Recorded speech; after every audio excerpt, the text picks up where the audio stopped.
buenos días, señoras y señores. Bienvenidos a la redacción abierta de las mañanas en El Toro Televisión. Vamos a empezar por la mala noticia económica del día, que es la subida de los precios. El índice de precios de consumo, el IPC, ha subido medio punto en junio en relación al mes de mayo y además ha elevado 6 décimas su tasa interanual hasta el menos 0,3% frente al menos 0,9% de mayo. Son datos publicados por el Instituto Nacional de Estadística, el INE, que coinciden con los avanzados a finales del mes pasado. Se confirman las previsiones. En nuestro país siguen subiendo los precios mientras nosotros nos adentramos en la recesión. Lo abordaremos a lo largo del programa. También tenemos que seguir pendientes de los resultados de las elecciones en Galicia y en el País Vasco. Les vamos a contar cómo pueden cambiar los resultados en esas comunidades y, por supuesto, nos tenemos que fijar en un asunto que ya les adelantamos el pasado domingo por la noche durante el especial de las elecciones del 12 de julio y es la detención de uno de los vecinos que cada día protesta o intenta protestar cerca de la mansión de Pablo Iglesias e Irene Montero en Galapagar. Enseguida veremos las imágenes de cómo este lunes por la noche los vecinos eran multados, más de 20 vecinos fueron multados por acercarse a la mansión a celebrar el resultado electoral de Podemos y además, como decimos, el domingo se produjo una detención. Ya están Claudina y Miguel con nosotros, enseguida les saludo. Además les contaremos cómo el líder del Partido Comunista, Enrique Santiago, que es también el vicepresidente de la Comisión de Reconstrucción en el Congreso de los Diputados y negociador de las FARC, esa banda terrorista, salió a increpar a los vecinos concentrados sin mascarilla y les pidió las identificaciones sin que la Guardia Civil tomase algún tipo de medida contra él. Vamos a saludar ya en la mesa a Claudina Gutiérrez. Claudina, bienvenida, buenos días. ¿Qué tal? Buenos días. Y a Miguel Frontera. Miguel, buenos días. Buenos días, María. Después del paso por el cuartelillo, el domingo, cuando habló Claudina con nosotros en directo, se había producido justo hace unos minutos tu detención. Sí, así fue. Pues os cuento un poco cómo fue. Yo ese día fui como media hora antes de lo habitual y bueno, era el domingo de elecciones ahí en Galicia y en el País Vasco. Bueno, el caso es que estaba caminando por ahí con un perro que tengo, pequeñín, y bueno, me sorprendió que no hubiera Guardia Civil. La valla estaba más cerca de la casa y no había Guardia Civil en el perímetro de la casa. Bueno, yo estuve andando por ahí con un altavoz Bluetooth que tengo, que llevaba en el bolsillo, me puse la canción de Manolo Escobar de Viva España, estuve paseando un poquito, luego me fui más atrás, estaba bueno, grabándome a mí mismo y grabando el exterior de la valla, y bueno, me alejé un poquito, ahí hay una zona que está un poco más elevada, bueno, y nada, grabé, como hago bastantes días, y bueno, ya me fui, me retiré a la parte donde tenía el coche y bueno, al cabo de varios minutos vimos entrar, ya vino más gente, vimos entrar un coche y bueno, estuvimos ahí con nuestras banderas y con nuestros Vivas Españas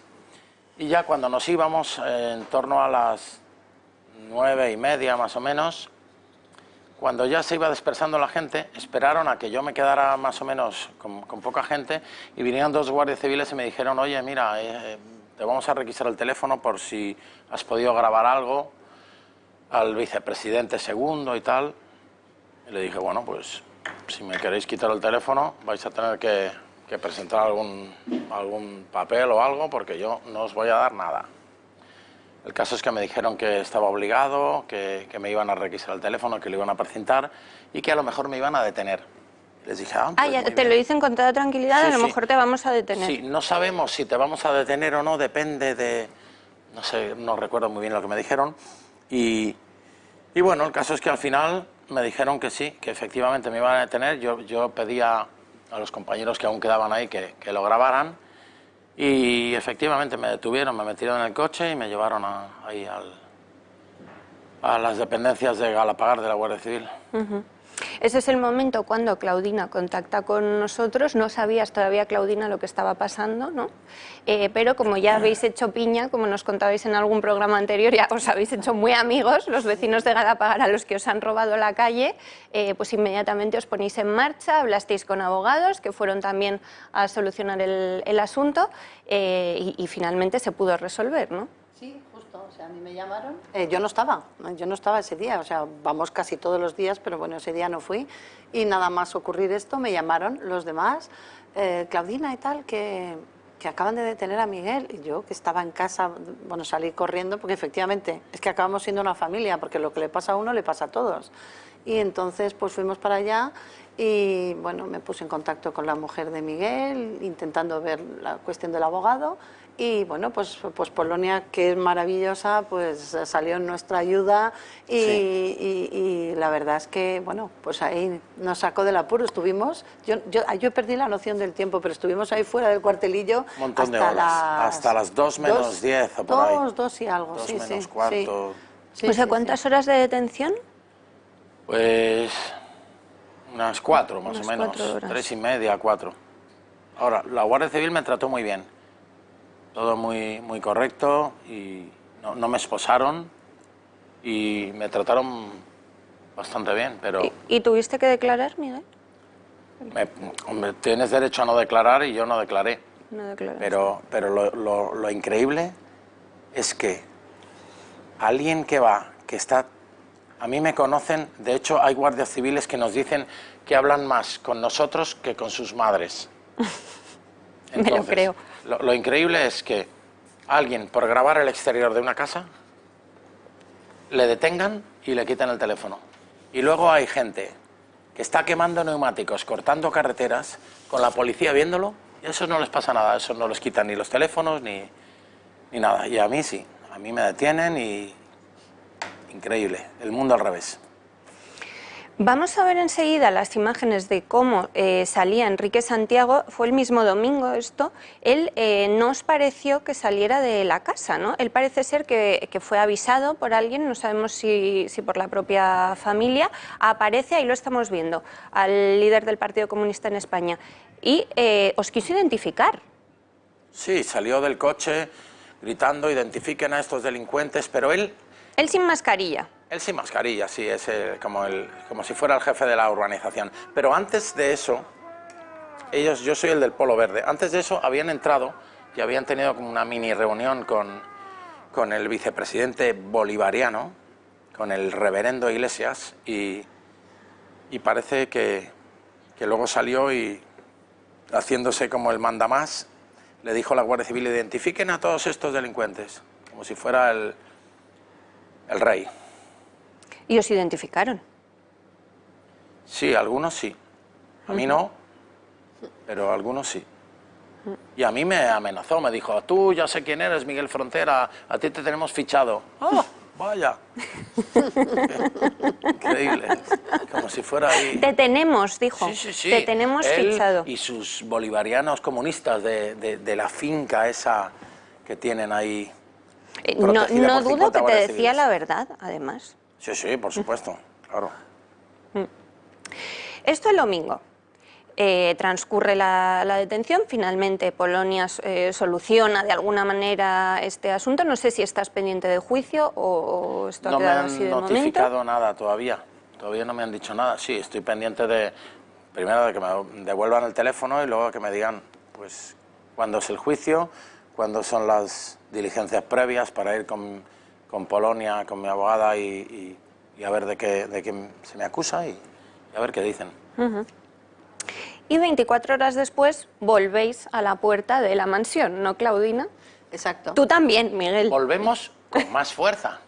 Sí, el caso es verdad, porque normalmente pues somos, ¿cuántos? 12 como mucho, sí, sí. Y ayer éramos 20 y algo, o sea que hubo más gente ayer, y de repente, sin previo aviso, porque es verdad que a veces los guardias civiles nos vienen a avisar y nos dicen, oye, os vamos a sancionar si no os marcháis o no podéis pasar por aquí, o lo que sea, sin previo aviso. Nos pidieron el DNI, me pilló a mí la primera y fueron recogiendo los DNIs todos Creo que son juntitos. las imágenes que estamos viendo ahora. Estas son las de ayer, si no Sí. me equivoco, ¿verdad? Sí, Sí. sí, justo, sí. Y nada, Todos identificados todos y propuestos para propuestos. sanción. Los Aquí está. veintitantos vecinos. Aquí está la propuesta para sanción. ¿Cuántas llevas, Claudina, por curiosidad? No sé, tengo una carpeta, las voy coleccionando aquí y yo creo que esta es la cuarta, con un juicio incluido. Me ganas entonces por una. Bueno, y mi marido y mi hija también, o sea que sí. Pero fíjate por lo que nos multan, es que lo tengo que escribir aquí. La ocupación de la vía pública con infracción de lo dispuesto por la ley o contra la decisión adoptada en aplicación de aquella por la autoridad competente. Pero Dios mío. Y así se han quedado. Pero qué delincuente. Tan a gusto, de verdad, ¿eh? Fíjate, un día voy a quemar un contenedor, a ver qué pasa. Entonces Y no yo harán voy a- nada. y Si te unos alejas de la neumáticos. mansión Y no unos pasará neumáticos. nada. Ah, y No con sé, gasolina, con unos a lo neumáticos, a ver mejor, qué nos a lo acusan. mejor tienes- Decías, Miguel, que contigo fueron muy correctos los agentes de la Guardia Civil que te detuvieron. Sin embargo, Claudina, la tónica general en las puertas de la mansión no está siendo esa, ¿no? Cada día están siendo más desagradables con vosotros. Ayer el teniente al cargo fue muy desagradable, muy incorrecto, yo creo. Había personas que se dirigían a él y él ni les contestaba. Solo contestó a una que es monísima y es verdad, pues oye, pues el hombre hace su trabajo como puede, pero los demás nada, de una incorrección, de una falta de... Yo le pregunté y me dijo que yo no tenía derecho a dirigirme a él, que él era la autoridad y la verdad que una actitud que no se entiende, ¿eh? Hombre, se entiende porque, como contasteis vosotros, como publicaba este lunes Teresa Gómez en OK Diario, algunos de los que estaban presentes el domingo vieron que cuando salía el vicepresidente Pablo Iglesias les gritó "quiero cabezas" a los agentes, ¿no?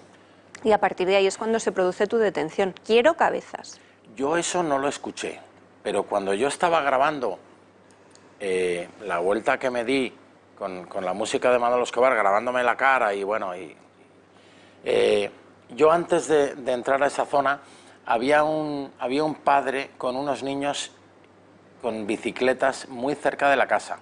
Entonces yo, cuando volví del perímetro de la casa, ese hombre me dijo que, bueno, me dijo "viva España, qué bien lo que estáis haciendo", y me dijo "acaba de salir Pablo Iglesias hecho una fiera diciendo que quién estaba en el perímetro de la casa, que oía algo de música y que no sé, a mí no me dijo lo de quiero cabezas, pero vamos, no me extrañaría.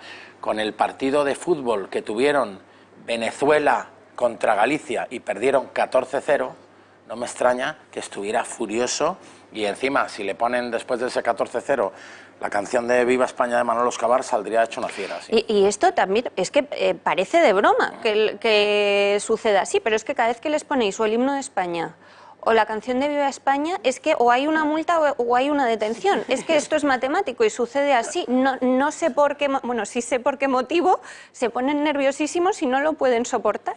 Las hormigas rojas, si les echas agua se ponen furiosas y se ponen, ya no saben qué hacer.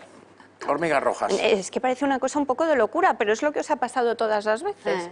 Sí, totalmente. El día que vosotras quisisteis ir a declarar porque os retuvieron, que estuvisteis en el cuartelillo, también fue porque pusisteis Pusimos el himno. el himno de España en un móvil. Es que realmente, o sea, es algo que nos representa a todos. O sea, No, ellos no. ¿qué hay que represente a todos los españoles?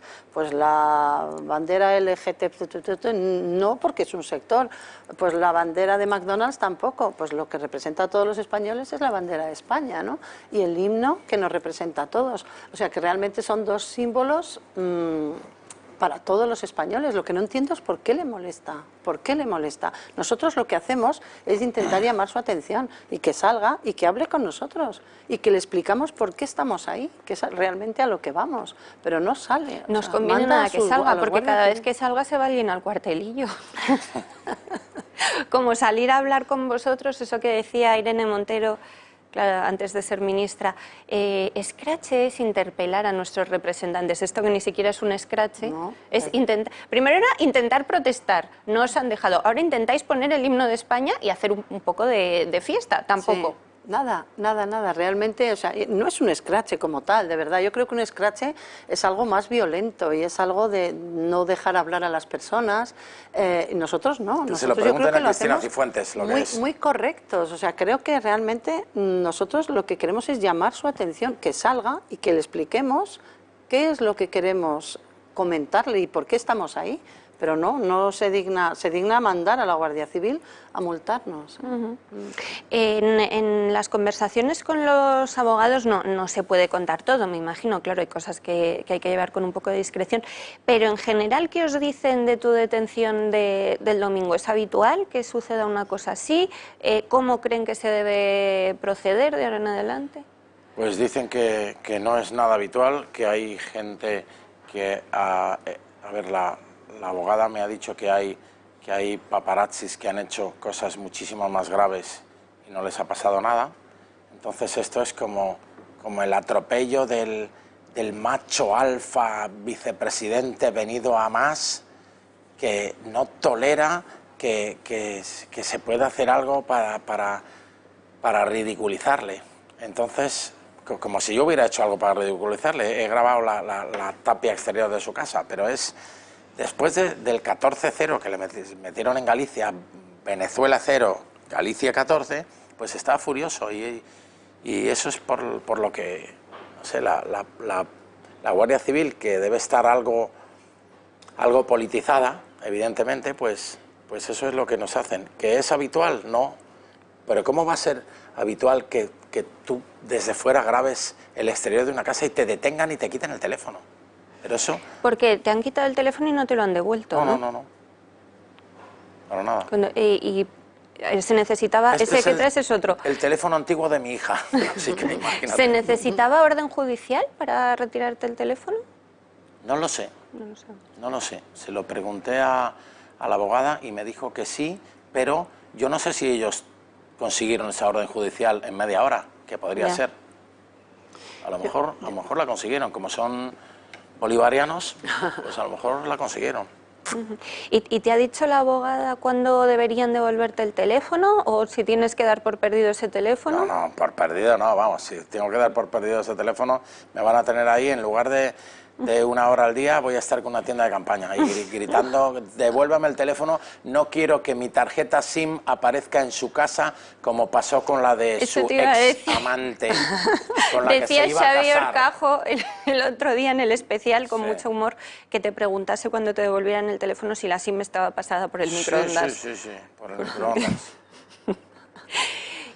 Hay todavía más asuntos de estos, ¿no?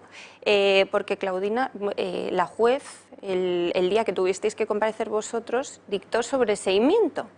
Pero resulta que esto no es definitivo, ¿no? Entonces, ¿tenéis miedo de que quizá por el enfado que tiene Pablo Iglesias por lo del domingo, porque detenciones creo que sí que ha sido la primera, ¿no, Miguel? Detenciones no había habido. Sí. ¿Ahora de alguna manera intenten reabrir eso contra vosotros? Os esperáis cualquier cosa, supongo ya. O sea, es que de verdad esto es a lo que ellos decidan. O sea, realmente aquí la ley está un poco pues por encima, ¿no? Ellos están en la parte de arriba del todo, ellos deciden, ellos dictan nuevas normas y en cualquier momento nos pueden decir cualquier cosa. Pero porque yo creo... Las propuestas de sanción ni siquiera van coincidiendo los motivos, ¿no? Cada día es una diferente. Efectivamente. Sí, yo tengo una colección divertida de cosas diferentes y bueno, pues no sé, vamos a ver qué pasa, porque ayer comentó el Guardia Civil, el teniente, este hombre que era bastante desagradable, comentó que si teníamos varias, que teníamos más posibilidades de incurrir, bueno, pues de que llegasen a ser efectivas las sanciones. A lo mejor nos quieren desanimar para que no vayamos. Yo creo que os quieren sí. asustar, En mi caso, lo contrario, más. Yo, hombre, sí. 2 tazas. No, yo sí, o sea, yo al principio me asusté un poco, ¿no? Porque dije, oye, pues madre mía, pero no, yo he seguido yendo y realmente con serenidad, con tranquilidad. Pero yo creo que a lo mejor lo que hay que tomar es una actuación porque lo que nos es contra la Guardia, no contra la Guardia Civil, no. Hombre, yo me pregunto cuándo la Guardia Civil va a dejar de actuar como lo está haciendo en los últimos días. Nosotros estamos pensando realmente que a partir de ahora lo que tenemos que hacer es un guardia civil me denuncia, con una denuncia de este calibre que realmente no tiene sentido ninguno, pues yo contradenuncio, yo voy al cuartel y pongo una denuncia a ese guardia civil porque yo quiero saber de dónde vienen esas órdenes. O sea, ¿quién da una orden por la ocupación de la vía pública con infracción de lo dispuesto por la ley? O sea, algo que no tiene ni pies ni cabeza, ¿no?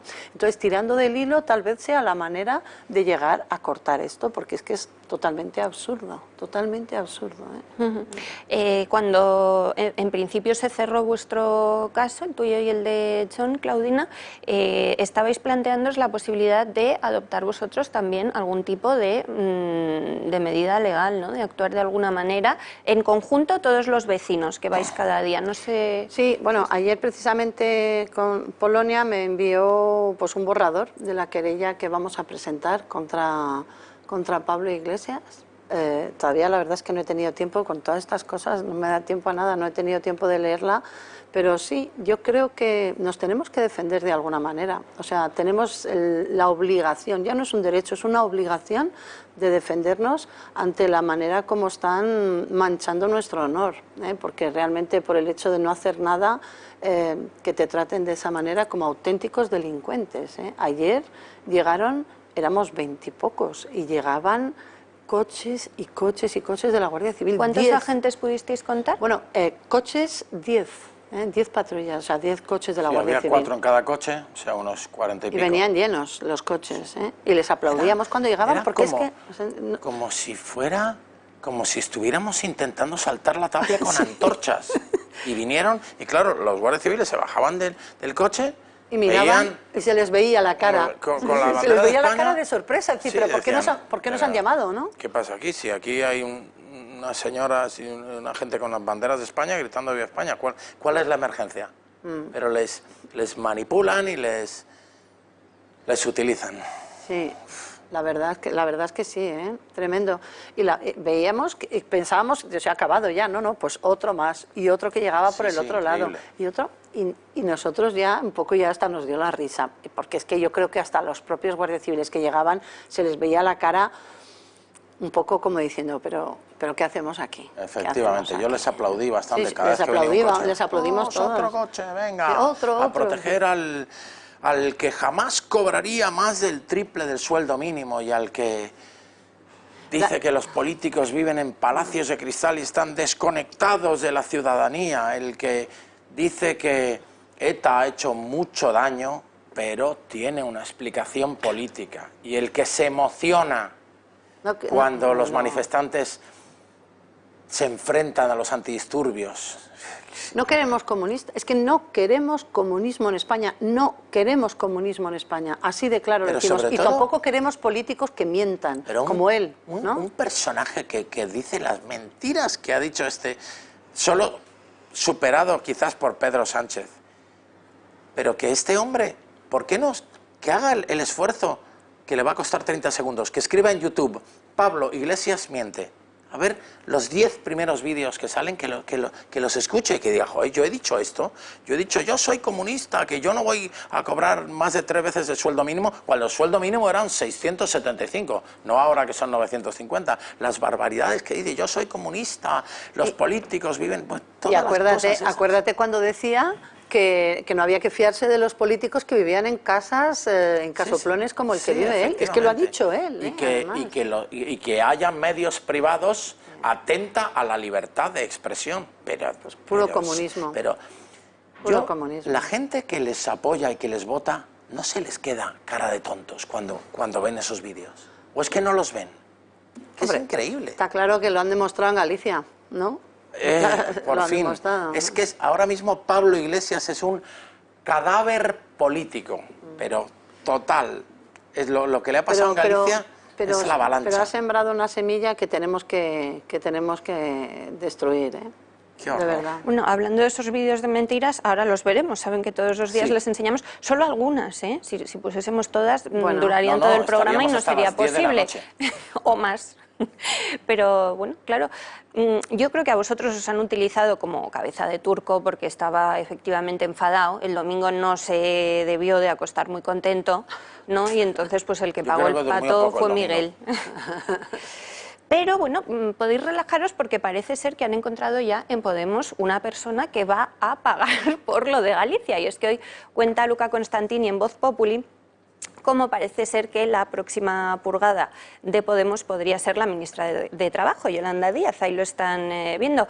Yolanda Díaz, que era durante la campaña, bueno, pues de alguna manera la baza electoral de Podemos. Ella es gallega y ha sido utilizada por la formación morada para los principales actos de campaña. Muchos de ellos ha estado acompañada por Pablo Iglesias. Bueno, pues dicen fuentes de Podemos que lo que ha pasado en Galicia es inexplicable y que, claro, Yolanda Díaz conoce el territorio, con lo cual pues esta derrota histórica parece ser que va a tener una cara y no va a ser evidentemente la de Pablo Iglesias, sino la de la ministra de Trabajo. Veremos cuáles son las consecuencias para ella. Según cuenta Luca Constantini también, incluso Irene Montero estaría a favor de que fuese Yolanda Díaz la que asumiese las responsabilidades. Pero bueno, parece ser que hay bastantes más voces en la formación a favor de esta idea.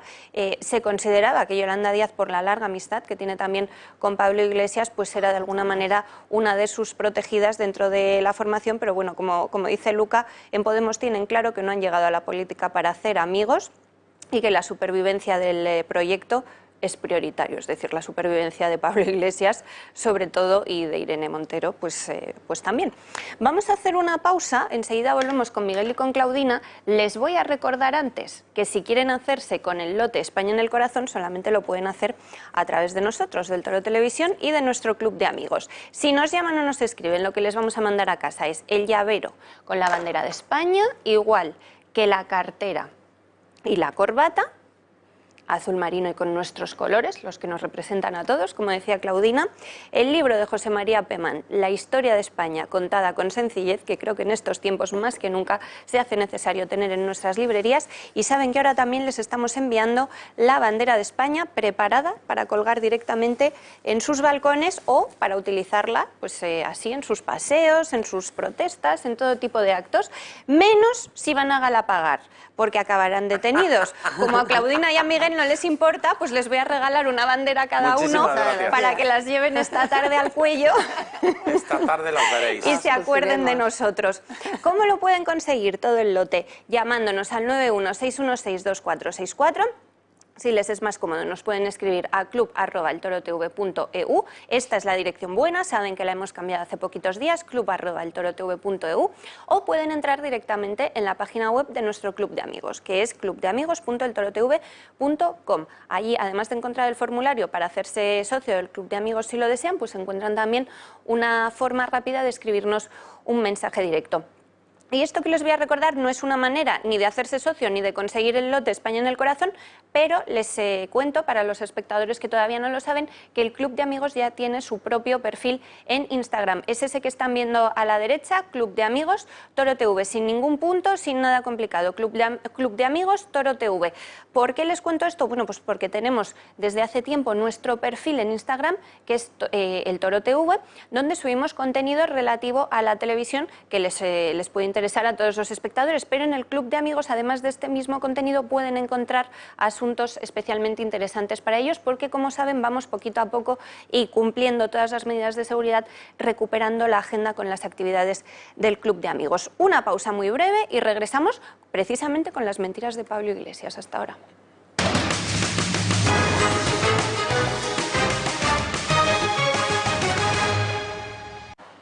Bueno, pues ese es el histórico de declaraciones de Pablo Iglesias, un trocito, no les podíamos ofrecer todo, como decíamos, porque bueno, esto es lo relativo a los sueldos, algunas de las declaraciones relativas a los sueldos elevadísimos, según él entonces, de los políticos. No hemos contado, por ejemplo, cómo prometía que él nunca se iría de Vallecas, cómo cargaba contra los políticos que vivían en áticos de 600.000 euros, este tipo de cosas, pues las hemos dejado para más adelante, pero no se preocupen que iremos cambiando ya estas declaraciones, que yo creo que estas ya los espectadores las conocen bien, iremos elaborando nuevas, porque la verdad que la hemeroteca, como decíamos, es casi infinita con el vicepresidente.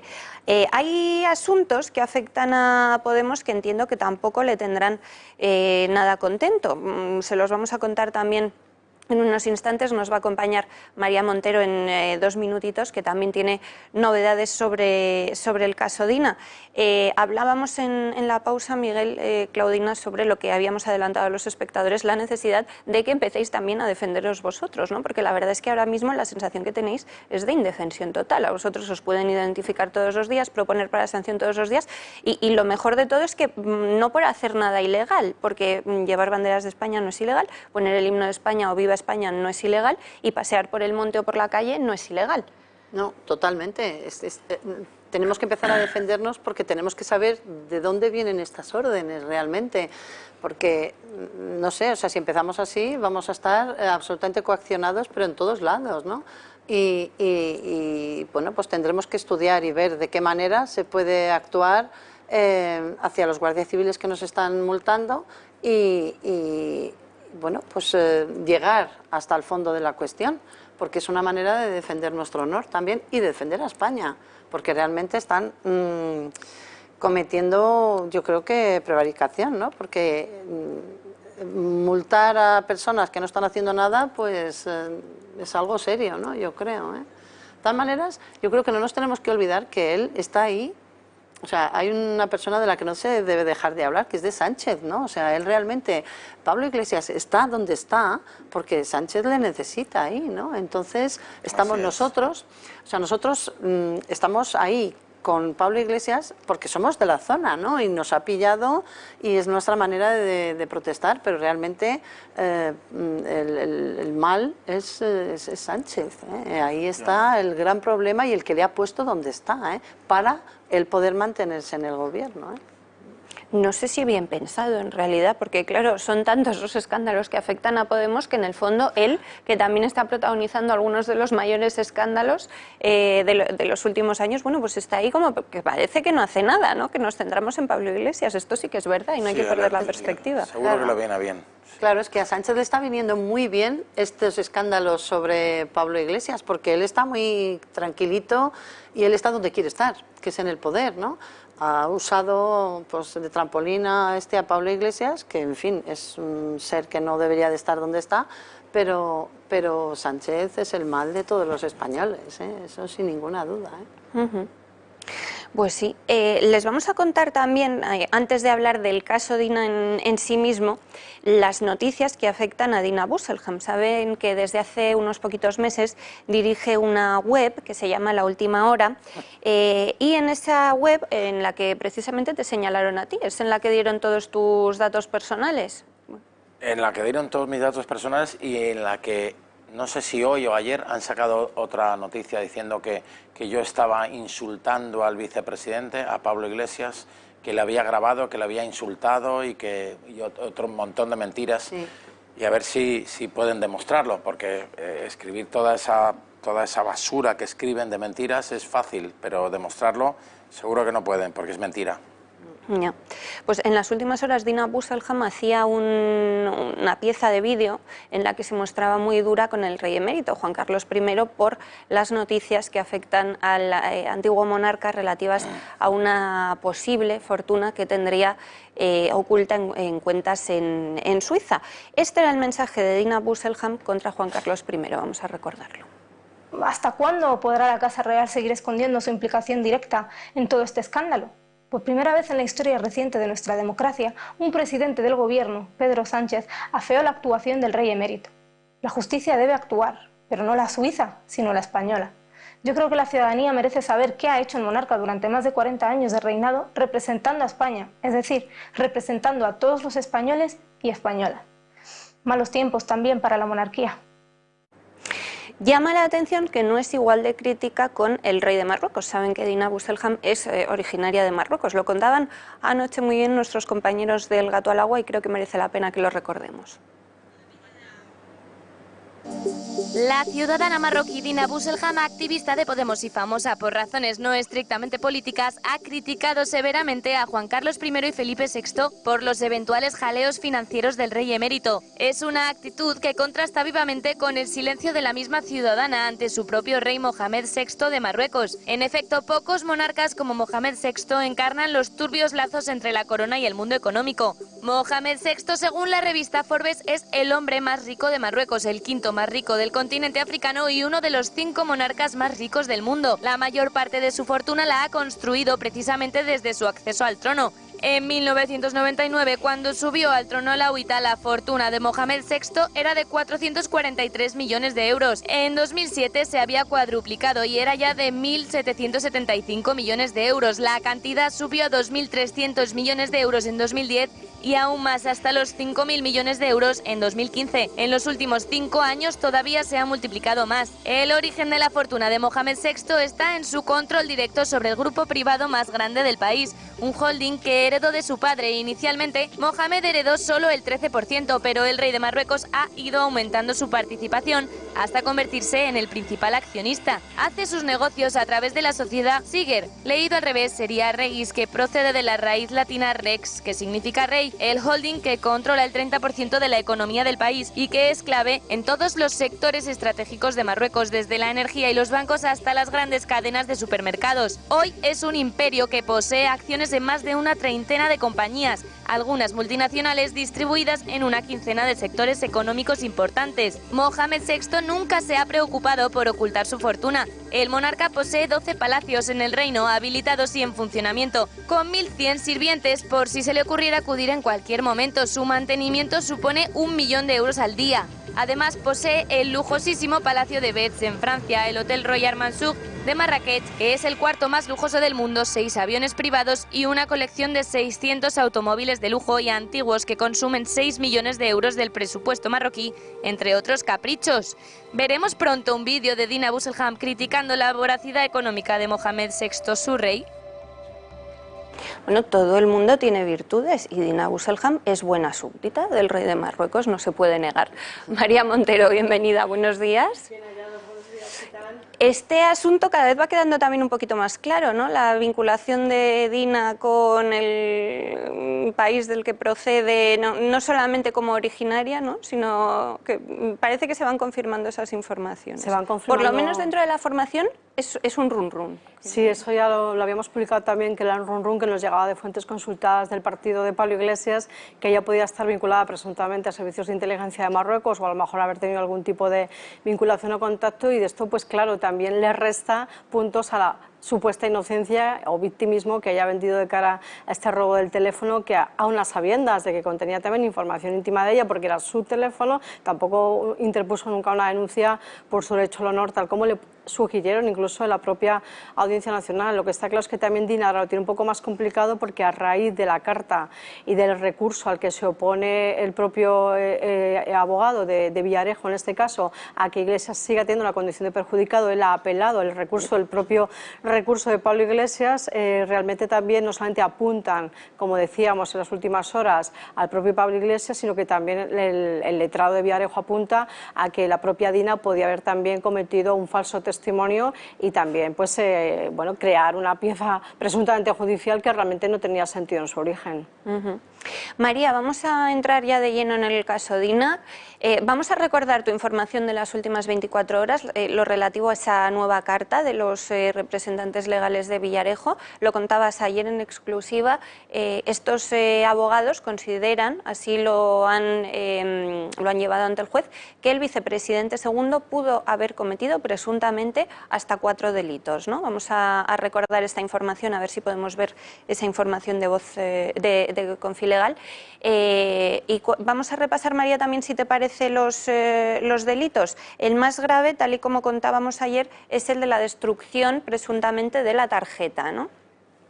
Sí, de hecho es un delito que podría acarrear incluso a alguna pena de cárcel. En ese sentido estamos muy pendientes también de las diligencias ordenadas por el juez García Castellón, del resultado de lo que ha podido pasar con esa tarjeta. Se está investigando en Gales y en función de lo que se averigüe, ese informe, y de lo que se decida, pues él podría elevar esta causa al Supremo y abrir una investigación ya al propio Pablo Iglesias en el Tribunal Supremo, ya que está forado, o en función de lo que se derive de este informe, a lo mejor archivarlo. Esa es una de las grandes claves que tenemos para este verano a dilucidar, tenemos todos los ojos puestos en el juez García Castellón y por otra parte también tenemos los ojos puestos en Dina, porque a medida que vamos sacando noticias se va desmontando el argumento de ella y bueno, esa condición de víctima que sí, que todavía la mantiene evidentemente, pero que tampoco explicamos o se entiende por qué tenía la misma abogada que Pablo Iglesias, siendo ya la damnificada el propio Pablo Iglesias, que accedió. También es uno de los presuntos delitos que se apuntan desde los letrados de Villarejo de presunta revelación de secretos, ya que el propio vicepresidente segundo habría accedido a la información del contenido de una tarjeta que no era suya, de un teléfono que no es suyo y además donde hay pues, material sensible, como ya sabemos todos. En esta carta los letrados han insistido mucho en este punto, ¿no? Que no se puede considerar que hay de alguna manera un perdón explícito por compartir la misma abogada, porque dicen que en otras piezas no se ha procedido de la misma manera. Sí, esa es una de las claves, además, donde incluso ha habido en algún punto de esto fricción entre el propio juez García Castellón y el jefe de la Fiscalía Anticorrupción, Alejandro Luzón, donde la Fiscalía ahí argumenta, los fiscales anticorrupción, un presunto perdón, bueno, le quitan como hierro al asunto, sin embargo, el magistrado le ofrece incluso a Dina tomar las acciones legales que le corresponden y además ahí es donde también Pablo Iglesias renuncia a que Marta Flor sea su letrada, que Marta Flor recordamos que es la letrada de los dos durante todo este tiempo, accediendo a la información del uno y del otro y también actúa como un puente un poco extraño, jurídicamente hablando, y evidentemente esto acaba con que ya sea la defensa de las dos partes. Sigue siendo la defensa de Dina Wolfenham, pero tampoco lo entendemos muy bien porque ella realmente pertenece al equipo jurídico de Podemos, por lo tanto también hay una concurrencia un poco extraña de que siendo la letrada de Podemos defienda a Dina cuando ahora sí que mantiene la condición de perjudicada e Iglesias, que es el jefe realmente de Marta Flor, no tiene condición de perjudicado. Y de Marta Flor llegamos al fiscal Ignacio Estampa. Hoy publicas una de las exclusivas más importantes que has destapado, María, en las últimas semanas, y es que la sombra del caso Unión todavía incordia al fiscal Ignacio Estampa. Aquí estamos viendo tu información, María, que todos los espectadores que estén interesados, que yo me imagino que son el 100% de los que nos estén viendo, pueden leer ya íntegramente en Confilegal. Vamos, si te parece, María, a explicar un poco, para que lo sepan todos los espectadores, qué es el caso Unión, que se afecta al fiscal en Canarias, ¿verdad? Sí, realmente el primer destino del fiscal Estampa hace unos años fue Lanzarote. En este caso llega al juzgado número 5 de Arrecife, donde se empieza a incoar lo que es, bueno, a abrir el caso Unión, que consta de unas 9 piezas aproximadamente judiciales. Es un caso, bueno, el más importante, en este caso judicialmente hablando, de Lanzarote, donde pues se está hablando de presunta malversación, prevaricación, tráfico de influencias en relación a ciertos políticos y empresarios. Esto hasta ahí. Pero ¿qué sucede? Que Estampa es su primer caso importante, es el primer fiscal del caso Unión, junto con el juez César Romero Pámpara 4, y cuando en el año 2011 aterriza una jueza que sustituye a Pámpara 4, que se llama Lucía Barrancos, de repente se encuentra un caso de 64 tomos, como íbamos avanzando en las últimas horas en tu programa, de 30.000 folios, donde la mitad de los archivos están totalmente desordenados, no están foliados, y eso conlleva a que presuntamente podrían haberse dado situaciones de quitar y poner y sacar documentos, en fin, porque ni siquiera hay testimoniales, providencias, en fin, ordenadas por fechas. Entonces, claro, esta jueza se encuentra con un verdadero caos. Ella en su informe eleva un informe al final del año 2011 al propio Tribunal Superior de Justicia de Canarias, mostrando su disconformidad con lo que se encuentra, y pasa meses y meses ordenando aquel caos. Incluso dice que ni siquiera a partir del 31 tomo de estos 64 que se encuentra, ni siquiera están incluidos en el sistema informático Atlante, así se llama el sistema que tenemos para el Poder Judicial en Canarias, ni siquiera se encuentra en el sistema telemático. Es decir, que cuando ella lo incorpora al sistema Atlante ya nunca van a aparecer todos los folios y las actuaciones en la fecha que corresponde. Por eso ella dice, este caso jamás está ordenado, porque ella las diligencias las empieza a meter en el sistema informático a partir de la fecha a la cual ella llega. Por lo tanto, ¿qué se dice, ¿no? ¿Qué se puede deducir de este caso? Pues que el juez Pámpara 4 y el fiscal Ignacio Estampa tuvieron también en su mano o haber foliado y ordenado, ¿no?, este caso. Sin embargo, pues no tenemos constancia, a lo mejor lo han denunciado ellos mismos, pero realmente la que hace una denuncia formal o una queja o muestra su disconformidad, literalmente como lo hizo en su informe ante el Tribunal Superior de Justicia de Canarias, es la propia jueza Lucía Barrancos. Algunas fuentes judiciales que hemos consultado apuntan a que incluso podría haber llevado a una nulidad de actuaciones, cosa que no ha ocurrido, pero sí es verdad que las defensas empiezan a basar sus argumentos de defensa en ese sentido, lo cual nunca lo han conseguido. ¿Qué sucede? Pues que hay otro dato clave que desvelamos también hoy en exclusiva, y es que hubo un informe, o sea, el informe de la jueza Barrancos del Tribunal Superior de Justicia de Canarias llega a la Fiscalía Superior de Canarias, donde, o sea, ahora tenemos que se ha abierto una investigación al fiscal Estampa en la Fiscalía Superior de Madrid, pero en ese momento también ese desorden de este caso llega a la Fiscalía Superior de Canarias. Nosotros estamos muy interesados en este momento en saber qué pudo pasar ahí, si la Fiscalía Superior de Canarias realmente habría algún expediente, llegó a tomar medidas, porque eso también sería un dato relevante en la investigación que estamos llevando, y cotejar qué pasó en Canarias y qué pasó en Madrid con casos que, bueno, aunque son totalmente distintos, pero parece que podrían tener presuntamente algún nexo de conexión con lo que ha sucedido. Y por otra parte, posteriormente, pues relatamos algunos autos significativos de anulación de actuaciones del caso Unión, donde el juez Pampara 4 y el fiscal Estampa estaban allí, pues como escuchas telefónicas, registros domiciliarios, registros a oficinas, es decir, algunos autos dicen claramente que se produce vulneración de derechos fundamentales de los afectados, se anulan de pleno, incluso a uno de los afectados le tienen que devolver el material que le han incautado en un registro para que no sea objeto de ninguna investigación. Es decir, es un caso tan gordo lo que estamos hoy contando, que yo creo que es muy importante que se sepa, que la sociedad española conozca los entresijos, la realidad de lo que pasa con el caso Unión, que está vivo todavía y que la pieza principal de este caso está pendiente de juicio. Es decir, es un caso vivo, hay que recordar lo que está abierto, que no está cerrado, y luego también poner en valor que el propio Tribunal Superior de Justicia de Canarias remitió al Consejo General del Poder Judicial también el informe de la jueza Barrancos, con lo cual todos los máximos órganos de este país conocían un informe tan demoledor de la jueza, incluso el propio Tribunal Supremo, que dictó una sentencia en favor de uno de los encartados para su defensa, porque pidieron este informe y se lo denegaban, y entonces hubo que acudir nuevamente a la justicia, donde realmente ahí el abogado del Estado defiende al Consejo General del Poder Judicial diciendo que no le tienen que dar esa información, el informe de la jueza Barrancos, que es fundamental para las defensas, y sin embargo el Tribunal Supremo falla a favor de este afectado que lo pide y se lo tienen que dar. Entonces, ¿qué es lo que sucede en el año 2014 cuando se produce esta sentencia del Supremo?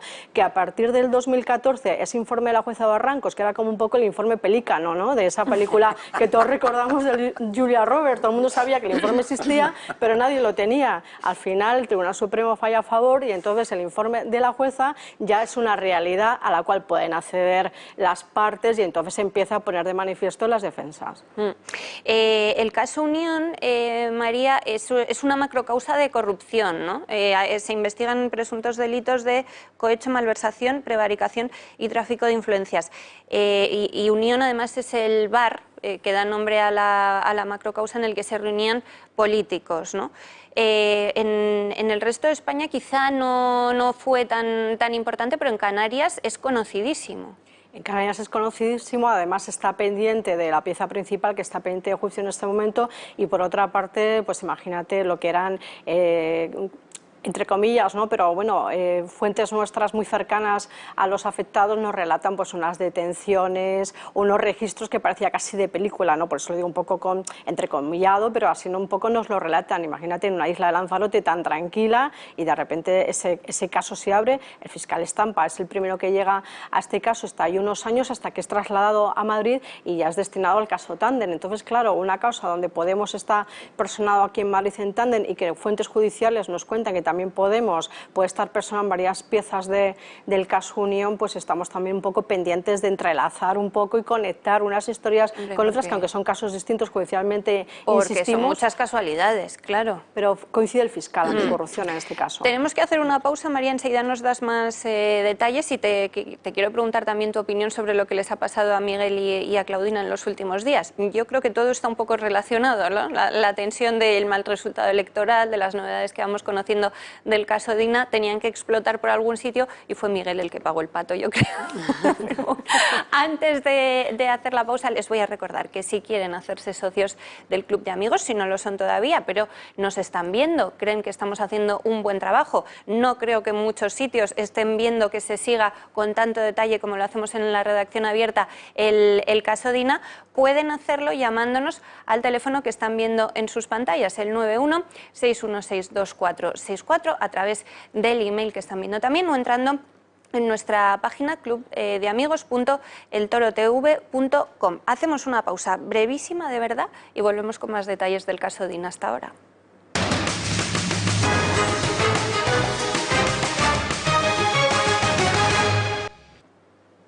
Ya estamos de vuelta en la redacción abierta de las mañanas en El Toro Televisión. Hoy nos acompañan Miguel Frontera, Claudina Gutiérrez, ambos vecinos que se han visto en dificultades en las últimas semanas por tratar primero de protestar, luego de celebrar los resultados electorales del pasado domingo cerca de la mansión de Galapagar. Miguel fue detenido, como decimos, el pasado domingo, hace menos de 2 días. Claudina ha sido propuesta para sanción en varias ocasiones y en una de ellas llevada al cuartelillo para declarar, aunque finalmente bueno, no hubo detención para Claudina. Sí hubo juicio. Juicio rápido. Sí hubo juicio para ella, y para Miguel estamos esperando todavía.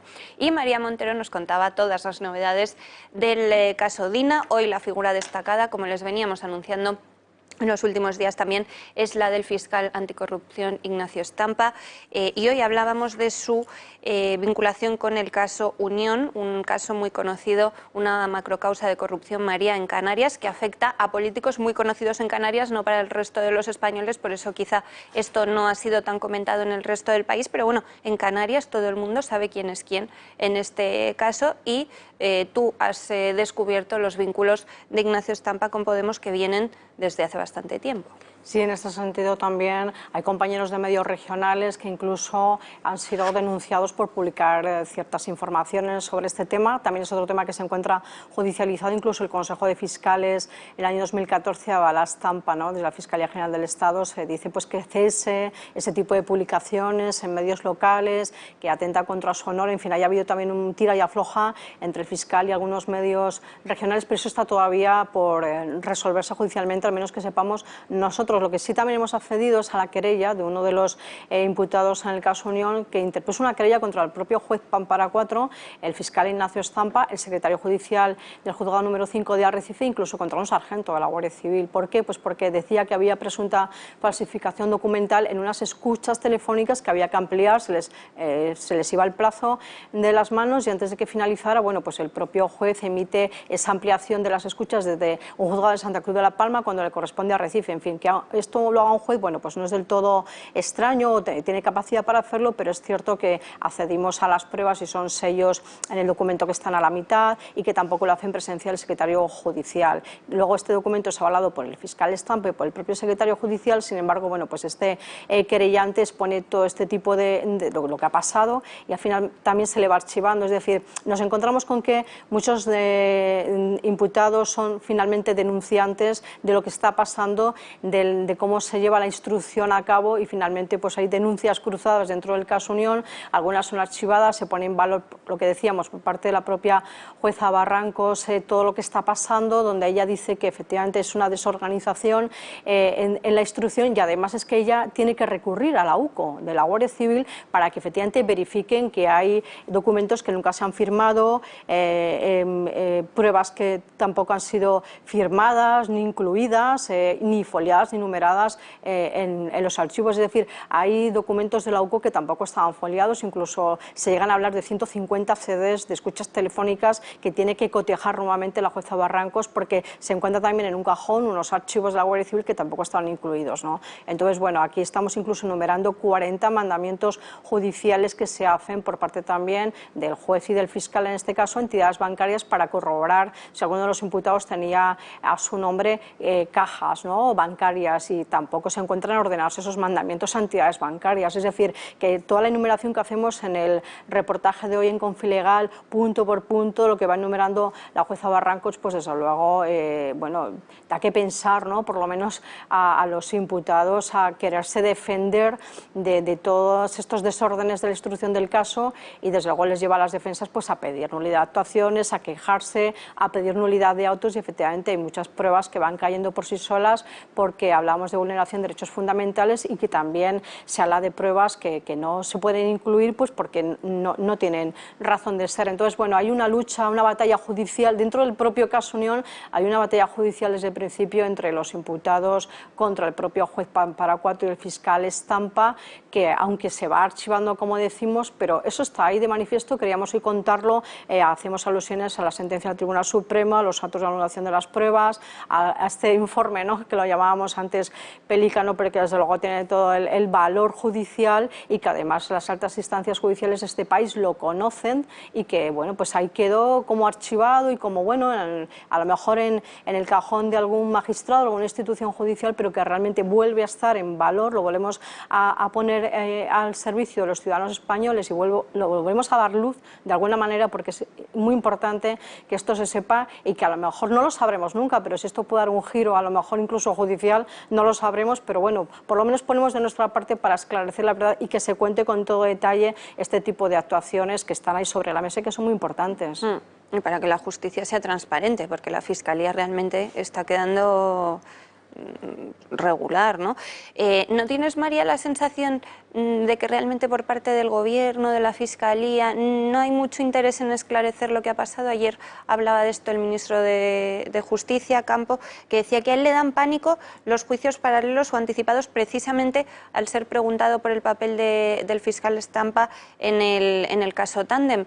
Bueno, no es que sea un juicio paralelo, ¿no? Es que leer las informaciones que vais publicando los periodistas relativas al fiscal Stampa y entenderlas no es hacerle un juicio paralelo, es que cuando tú vas viendo su manera de actuar te quedas espantado, porque es lo que muchas veces ha dicho aquí Julio Ariza, es que los fiscales podemos acabar ante la Fiscalía cualquier ciudadano, y entonces si sabemos que se manejan de esta manera, pues en fin, no va uno muy tranquilo.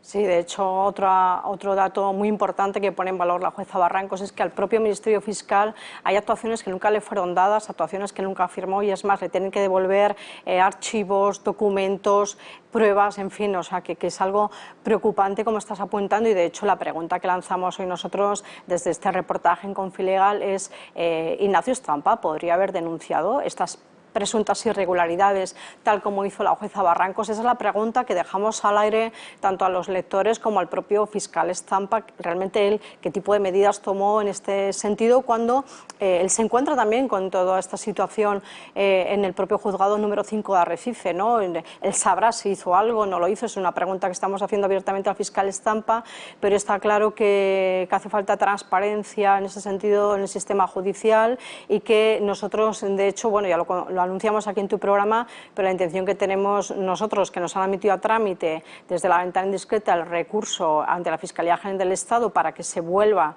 a abrir esta investigación sobre esa presunta relación íntima del fiscal Stampa con la letrada de Podemos, Marta Flor, y si hubo presunta revelación de secretos, algo a lo cual apuntamos ya desde febrero, nuestra primera diligencia de solicitud de investigaciones. Queremos aportar también toda esta documentación del caso Unión que hemos recabado, que es información pública, que es información judicial y que a lo mejor tiene un valor también importante en la investigación que haya abierta ahora el fiscal Stampa, pues a lo mejor también vuelve a cobrar relevancia, como decía antes, y se puede unir de alguna manera, bueno, pues un dossier de lo que ha pasado en Lanzarote y lo que está pasando en Madrid en la actualidad. Bueno, te decía el ministro que parece ser que desde el Gobierno tampoco hay un gran interés en este asunto cuando hablaba de esos juicios paralelos, que yo creo que no están ocurriendo, porque para empezar yo creo que la mayoría de españoles a día de hoy no saben quién es el fiscal Stampa, ¿no? Porque hay pocos medios que lo estemos tratando, pero luego es que la Fiscalía el pasado viernes, tú lo habías apuntado que esto podía pasar mientras estábamos en directo, confirmábamos esa última hora, y era que la Fiscalía abría investigación a Stampa por presuntamente revelación de secretos, pero no lo aparta, ¿no? Hasta que concluya la investigación lo mantiene al frente del caso. Entonces, tampoco, es que no hay ni interés por cuidar la imagen, ¿no? Porque si realmente tú quieres depurar responsabilidades, lo apartas y luego si no ha pasado nada, bueno, pues que siga haciendo el trabajo. Pero con todos los indicios que hay, no demuestran un gran interés por esta investigación que en teoría le están haciendo.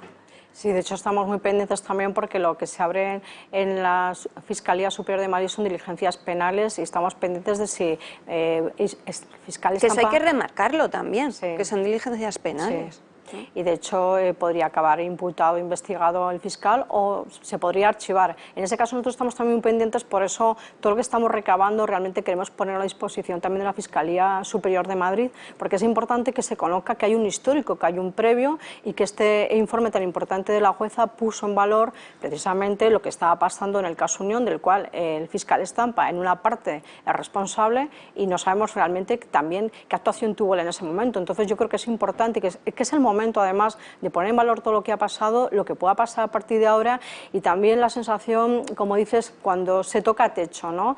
En el sentido de los imputados en el caso Unión que buscaban una defensa transparente, haciendo uso de las instituciones públicas, es sorprendente que tuvieran que recurrir al propio Tribunal Supremo para que les dieran el informe de la jueza Barrancos, es decir, algo que es un derecho constitucional, derecho a la defensa, a la tutela judicial efectiva. ¿Cómo es posible que tengas que estar 2 años en otra batalla judicial paralela para que tenga un informe que ya estaba en manos del Consejo General del Poder Judicial y que habían decidido archivarlo en una comisión disciplinaria? Entonces, en este país, cuando llegas al Consejo General del Poder Judicial, cuando llegas a la Fiscalía General del Estado, se toca techo y ya que le queda al ciudadano para seguir apelando en función de sus derechos, ¿no? Es un poco a veces frustrante para las personas que se encuentran envueltas en cosas judiciales y desde luego lo que sí nos transmiten desde Canarias y desde Lanzarote, fuentes cercanas a los afectados del caso Unión, es que hay mucho dolor, mucha indignación, incluso mucha rabia por todo lo que ha pasado con el caso Unión, que incluso se compara, ¿no?, por parte de fuentes de abogados que hemos consultado vinculados al caso Unión,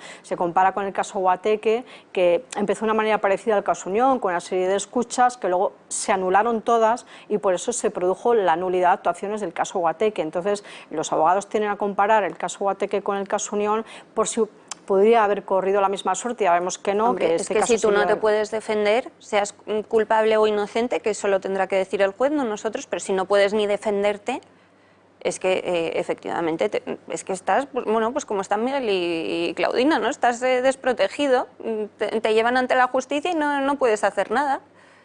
Eso me estaban contando a micrófono cerrado, les estaba preguntando cuál era lo último que habían vivido y desde luego sí que hay que poner en valor que aunque a Pablo Iglesias le pueda molestar que se acerquen ciudadanos con banderas de España paseando, bueno, pero es que están en un sitio público, es decir, de su casa de puertas para adentro efectivamente es la inviolabilidad de su domicilio, pero es que de puertas para afuera, como nos pasa a otros ciudadanos, cuando salimos del portal de casa, pues llevamos a una vía pública, como es el caso de lo que ellos han relatado en otros programas contigo. Y desde luego pasear con una bandera de España por delante de su casa, bueno, pues a lo mejor no es la imagen que a él más le gusta, a lo mejor prefería una bandera de la República, pero ellos tienen su derecho a pasear con tranquilidad como están haciendo, porque no están haciendo nada prohibido por la ley y nada malo. Entonces, bueno, también me da un poco de tristeza, y lo digo con todo el cariño y el respeto que le tengo a la Guardia Civil, que los agentes se tengan que ver en este tipo de servicios cuando hay cosas mucho más importantes para los españoles en este momento, y además estamos en repuntes ya del COVID-19,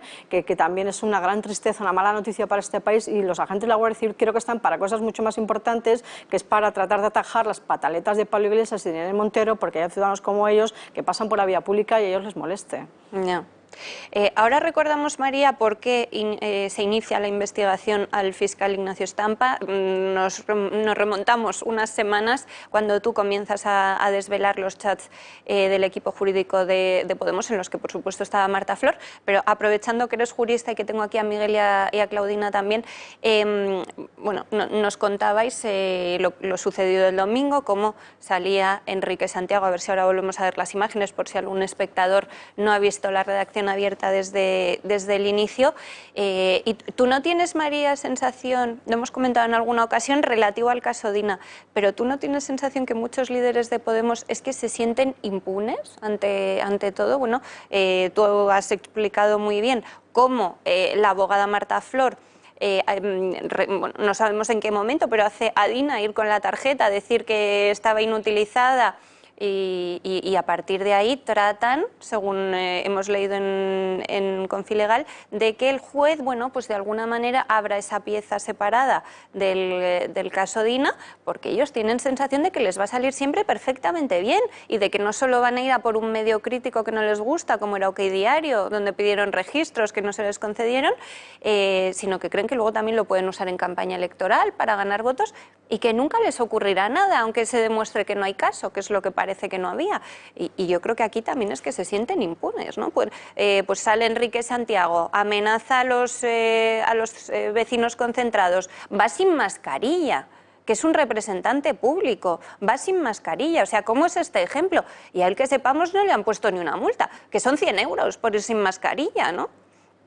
Sí, es que se sienten impunes, de alguna manera. Hay una sensación, como dices, de impunidad. Aparte que recordamos también que aquí publicamos el burofax del ex jefe jurídico de Podemos, José Manuel Calvente, donde está además él también haciendo una denuncia muy interesante de todas las irregularidades que se están cometiendo dentro del servicio jurídico, de esa presunta relación, como decíamos, de Marta Flor con el fiscal, de que incluso ella no cumple con el deber, ¿no? de no revelar información también de los casos. Incluso parece ser que su sistema electrónico, su ordenador, se queda abierto, ¿no? Cuando ella ya no está en el caso. Es decir, una serie de cosas que también el ex jefe jurídico de Podemos denunció en su día y que eso le costó el puesto de trabajo. Recordamos que fue despedido y además hay un dato también del burofax muy importante que hoy también quiero poner en valor en relación a lo que dices de la impunidad, y es algo que también les echan cara a Calvente con toda la razón, y es que cuando Marta Flor le acusa a él de acoso laboral, incluso de acoso sexual, que también hay unos procedimientos judiciales abiertos que están pendientes, el propio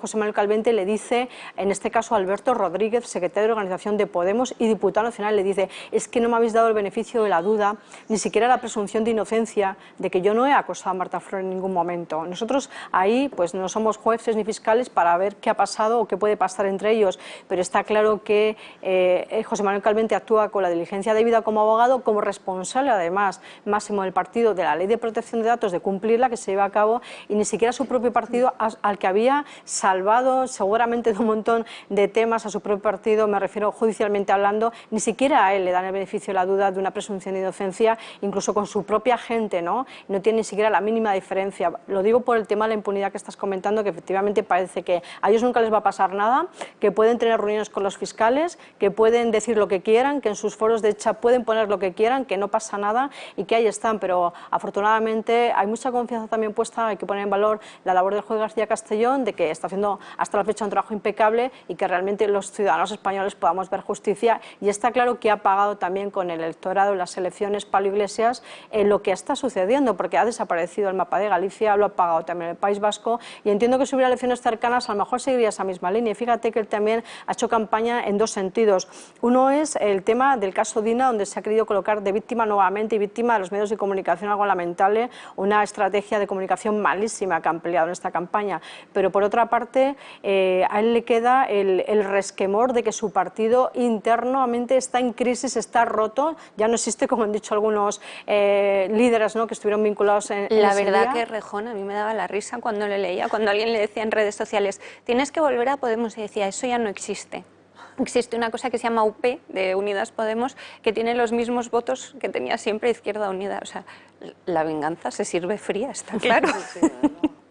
María, hoy publica nuestro compañero Miguel Ángel Pérez en Libertad Digital. Tú publicaste muchísimos extractos de los chats del equipo jurídico de Podemos. Él cuenta sobre Marta Flor, que cuando otros abogados le preguntaban por su relación con Estampa, ella les decía: ¿me preguntas si el fiscal me ha dicho algo al oído cuando me pedía el teléfono? Como parece ser que luego ella ofreció declarar públicamente que había exagerado de alguna manera su relación con Estampa, o sea que claramente no tiene problema en decir una cosa y su contraria, pues tampoco nos podemos fiar al 100% de lo que decía Marta Flor. Pero todo parece indicar, es lo que ella dice, que fue el fiscal el que le pidió el teléfono a ella. O sea, el fiscal no es que se haya visto envuelto en una alianta, que lo era, que liaba una salsa rosa aquí con unos, con otros. Es que fue él, ¿no? Según dice ella, presuntamente. Presuntamente, porque claro, al teléfono del fiscal Estampa, al cual hemos pedido unas pruebas periciales ante la propia Fiscalía General de Estado, nuestro recurso, esperemos que no las concedan, o a lo mejor estas periciales las va a encargar la Fiscalía Superior de Madrid, eso no lo sabemos nosotros, pero está claro que esos teléfonos guardan mucha información esencial y que incluso habría que preservar esos datos para que no los puedan borrar, porque claro, si los borran sería difícil, ¿no?, poder seguir con una investigación, pero bueno, vamos a ver qué es lo que sucede.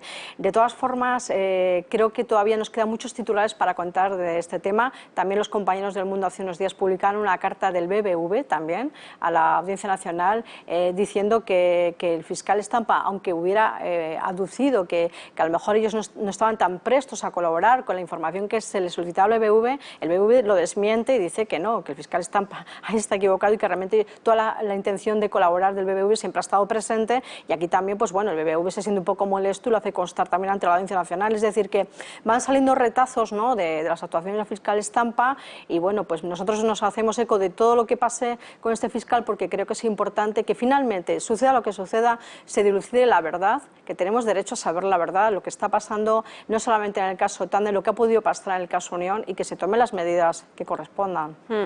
¿Podemos tener problemas en el futuro, judicialmente hablando, con José Manuel Calvente, de alguna manera? María, ¿tú sabes si este asunto está judicializado de alguna manera? Porque al final, aunque ellos le despiden alegando acoso a Marta Flor, que presuntamente debía ser la mujer más acosada de España, porque, en fin, pero luego no le denuncian nunca, ¿no?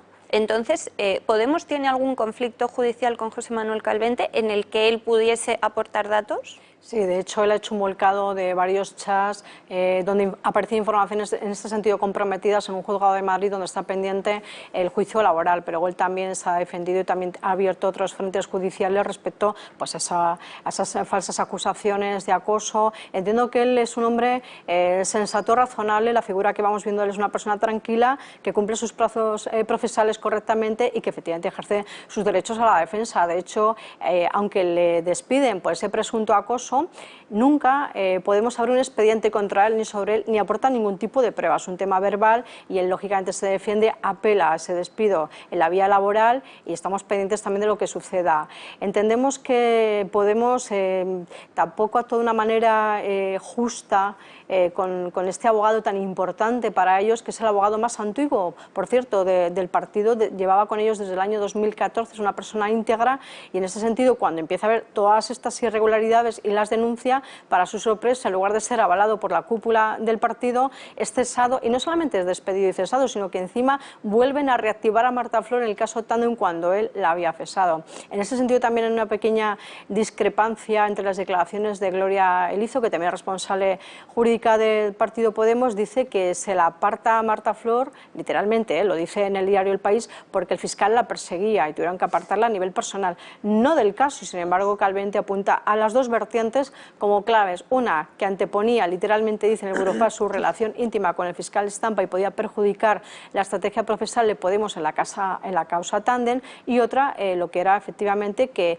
el fiscal Stampa ni el fiscal Miguel Serrano podían marcar las directrices de los abogados de Podemos ni decirles lo que tenían que hacer, porque además José Manuel Calvente fue el abogado que designa al propio partido para el caso Tandem, y sin embargo al final la que se apunta parece ser voluntariamente es Marta Flor, desvía que sea este abogado que se queda en la sombra revisando los escritos de Marta Flor, como nos cuentan fuentes cercanas al servicio jurídico de Podemos, y finalmente pues acaba siendo un despropósito toda esta situación y acaba efectivamente con las denuncias de José Manuel Calvente a Podemos.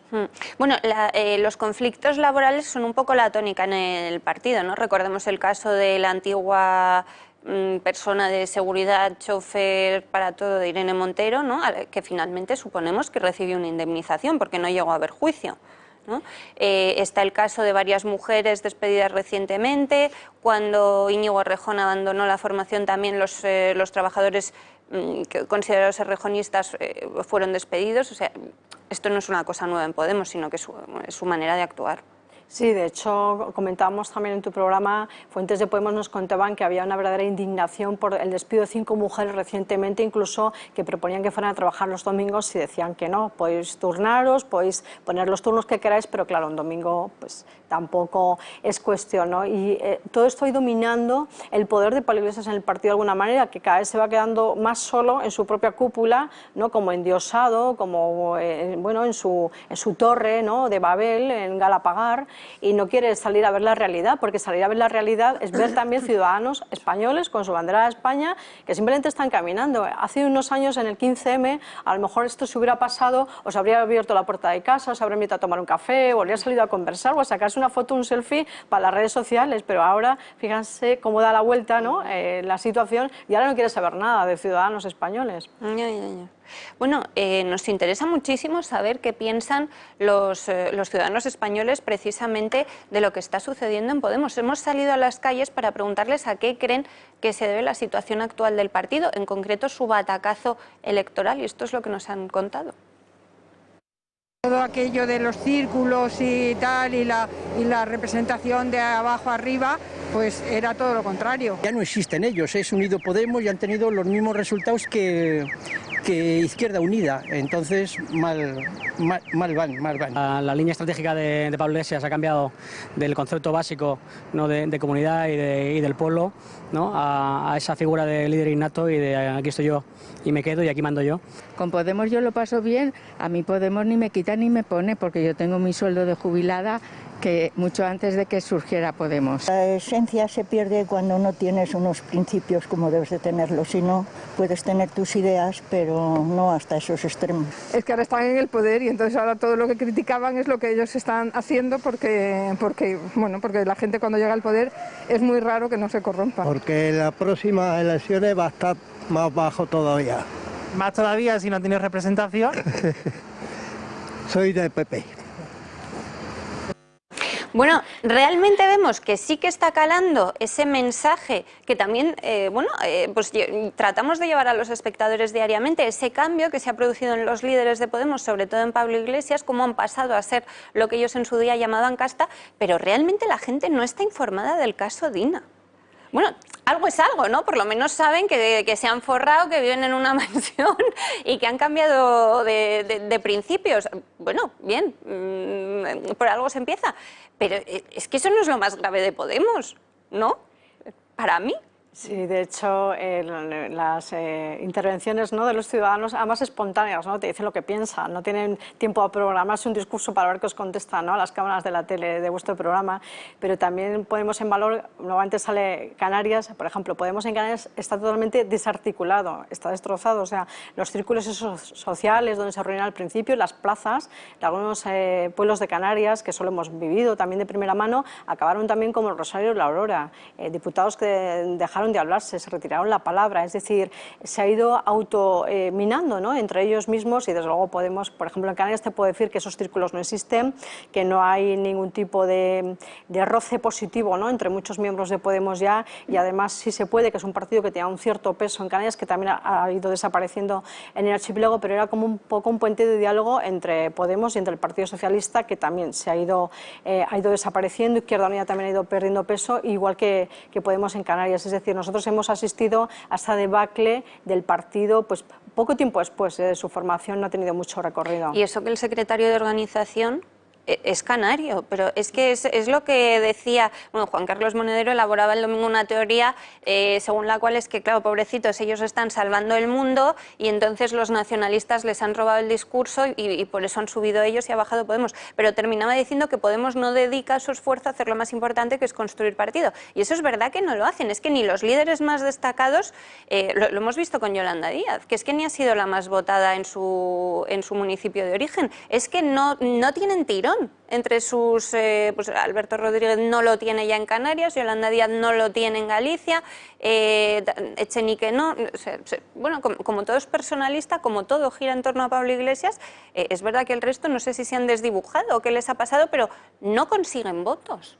Y de hecho han cometido errores estratégicos como dar el poder del partido a un secretario de organización como Alberto Rodríguez, que no tiene formación jurídica y que no es un político de un largo recorrido. Será muy vistoso en el Congreso de los Diputados, ese aspecto físico que es muy loable, por supuesto, que le vaya como quiera. Eso puede ser llamativo, puede ser mediático en un inicio, pero luego a la hora de sacar un contenido mucho más profundo, fíjate qué auténtica inconsciencia darle a él la responsabilidad de todo el servicio jurídico de Podemos a nivel nacional. Es decir, fuentes cercanas también al servicio jurídico nos comentan el enfado que tenían porque no podían entenderse con Alberto Rodríguez jurídicamente hablando porque no tiene conocimiento cuando le explicaban casos, a lo mejor como el caso Tandem, el caso Dina, lo que fuera en ese momento. Incluso le llegaron a decir: tráete un abogado contigo para que puedas entender lo que te estamos diciendo. O sea, hasta ese punto han llegado. Entonces, quizá el Partido Pablo Iglesias en la cúpula se ha convertido en un círculo de amiguetes, de caerse bien, pero no han medido las consecuencias de colocar a gente en cargos tan importantes que no tiene la adecuada formación. Y que ahora les pasa factura. Sí, claro. Ese 14-0 en Galicia, que dice Miguel. Es que solo se os ocurre a vosotros ir a celebrar el resultado electoral en la mansión. Estaba claro que algo se iba a pasar, también os lo tengo que decir. Y hay un último asunto que afecta ya no a Podemos, a Más País, Más Madrid, Expodemos, no sé, que es el de la SICAP de Manuela Carmena. Se ha pronunciado el Tribunal Superior de Justicia de Madrid sobre los, en teoría, más de 400.000 euros que tendría la exalcaldesa de Madrid invertidos en una SICAP.